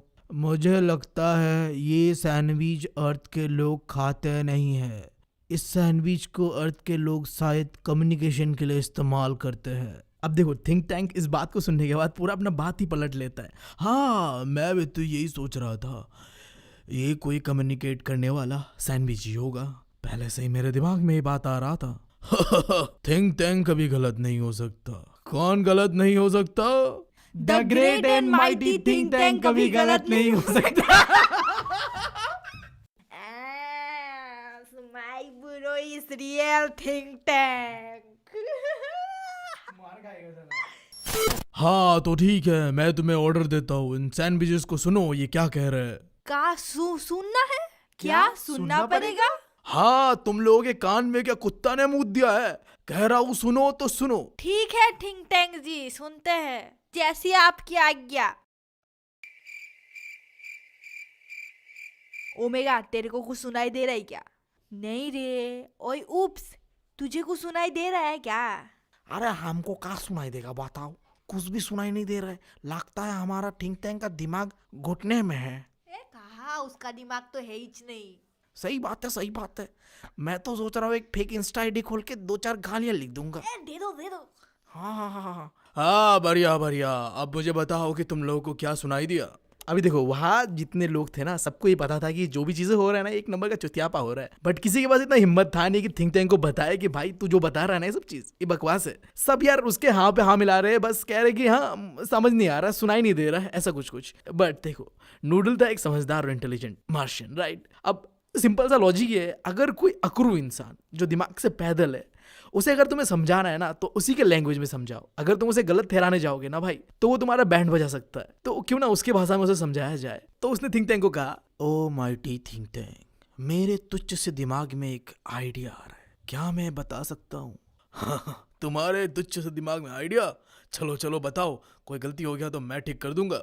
जी the great mighty think tank, जहाँ तक मुझे याद आ रहा है कि अर्थलिंग्स इस सैंडविच को सुनते नहीं है, खोलते हैं और उसके बाद देख के पता करते हैं चीजों को। हाँ हाँ, ये बात सही है। अभी कैप्टन ओमेगा, मैं तुम्हें क्लियर करता हूँ असली बात क्या है। ये सैंडविच कोई सुनने वाला चीज नहीं है, इसे देखना होता है। लाइक तुम समझ रहे हो, इनडायरेक्टली बता रहा है कि ये एक बुक है, और बुक को तुम कैसे पढ़ते हो? किताब को खोलोगे, उसके बाद देखोगे, उसके बाद तुम्हें समझ आएगा ना कि किताब के अंदर में क्या लिखा हुआ है, नहीं लिखा हुआ है। एक मिनट रुको और मेरी बात सुनो। ये क्या है, तुम मुझे बता सकते हो? बस 29% लोगों ने सब्सक्राइब किया चैनल को। बाकी लोग कर क्या रहे हैं? तुम लोग शादी में आए हो? हाँ, मेरे तरफ से मैं इतना एफर्ट डाल रहा हूँ और तुम लोगों की तरफ से तुम एफर्ट ही नहीं डाल रहे हो यार। तुम्हें पता नहीं है कि इस चैनल के बारे में सिंगल बाबा का श्राप लगा हुआ है इस चैनल में। जो भी आज तक बिना सब्सक्राइब करके गया है ना, वो सिंगल ही मरा है। मुझे ही देख लो यार। देखा आपने लापरवाही का नतीजा है। मैं मजबूर था, बट तुम नहीं हो, तो सब्सक्राइब जरूर करना चैनल को। तो कैप्टन ओमेगा, तुम ऐसा करो, तुम्हारे सामने एक बड़ा सा रंगीन किताब पड़ा हुआ है, उसे उठाओ। मुझे लग रहा है कि ये बहुत ही इंपॉर्टेंट किताब है। देखो उसे और बताओ मुझे कि तुम्हें क्या दिख रहा है। अभी थिंक टैंक ने जो वो रंगीन सा किताब उठा के पढ़ने को कहा था, जिसे थिंक टैंक को लग रहा था कि ये बहुत ही इंपॉर्टेंट किताब है, ये वही किताब है जिसने अर्थ को मार्शियन इन्वेजन से बचाया। यानी कि बहुत इंपॉर्टेंट किताब होता होगा, नहीं? सुनो मेरी बात, ये कोई इंपॉर्टेंट किताब नहीं था। जो नर्सरी स्कूल्स में जो पढ़ाते हैं ना, राइमिंग वाला बुक, वैसे ही कुछ एक बुक था जिसका नाम था मदर गूस। अब देखो इस बुक के अंदर में ऐसा क्या लिखा हुआ था जिससे इन मार्शियंस को लगा कि अर्थ वाले तो बहुत खतरनाक है। अभी कैप्टन ओमेगा ने उस किताब को खोला और पढ़ने का कोशिश किया। वहाँ में कुछ अर्थ लिंक यानी कि हम लोगों का फोटोज था, और इसके अलावा ढेर सारे चीज़ें थे जो कि कोड वर्ड में बताया गया था। अब तुम इमेजिन करो कि ये कोड वर्ड्स क्या थे। ABCD वाले अल्फ़ाबेट यार। इन चीज़ों को उसे लग रहा था कि ये तो कोई कोड वर्ड है, वो समझ नहीं रहे थे क्या है नहीं है। जब ये बात थिंक टैंक ने सुना कि किताब के अंदर में तो ढेर सारे कोड्स है, अब थिंक टैंक डर चुका था कि भाई मैं तो समझा था कि अर्थ के लोग तो प्रिमिटिव है, पुराने लोग हैं, कुछ भी आता नहीं होगा इन्हें, बट ये तो यार कोड वर्ड में बात करते हैं, क्या बात है। अब सारे के सारे इस चीज में खो गए कि कैसे करें इस कोड को डिकोड। तब इसी बीच हमारा नूडल आके कहता है कि केमिकल डिपार्टमेंट से सभी को अपने इंटेलिजेंस लेवल को बढ़ाने के लिए एक विटामिन दिया हुआ है। ये याद दिलाने के बाद पूरा क्रेडिट थिंक टैंक अपने ऊपर लेते हुए अब मुझे याद आया कि तुम लोगों को केमिकल डिपार्टमेंट ने एक विटामिन दिया होगा जिससे तुम्हारा इंटेलिजेंस बढ़ सकता है। उसे खाओ और उसके बाद तुम इन कोड्स को आसानी से डिकोड कर सकते हो। और उन तीनों ने वही किया जो थिंक टैंक ने उन्हें कहा, और विटामिन खाने के बाद अब वो किताब में जो लिखा हुआ है उसे पढ़ पा रहे थे, डिकोड कर पा रहे थे। अब वो तीनों किताब को खोल के एक एक पेज को पलटा पलटा के देख रहे थे और आई डोंट नो क्यों बट वो फनी वे में हंस रहे थे उन किताबों को पढ़ के। कैप्टन ओमेगा, क्या लिखा है इस किताब में, मुझे बताओ। Yes, sir. Mistress Mary, quite contrary. How does your garden grow? With cockle shell and silver bells and pretty maids all in a row. अरे बाबा क्या बात है, क्या बात है, गार्डन में काम वाली बाई उग रही है, क्या बात है। हंसना बंद करो सार्जेंट डूब, ये बहुत ही एक डरने वाली चीज है। आर्थियंस ने ये डिस्कवर कर लिया कि कैसे माइनिंग और एग्रीकल्चर को एक साथ कर सकते हैं। अब वो अपने खेत में कुछ भी उगा सकते हैं, सिल्वर से लेके बॉम्ब तक। नूडल, हमारे जहाजों से कांटेक्ट करो जो अटैक करने जा रहे थे अर्थ को।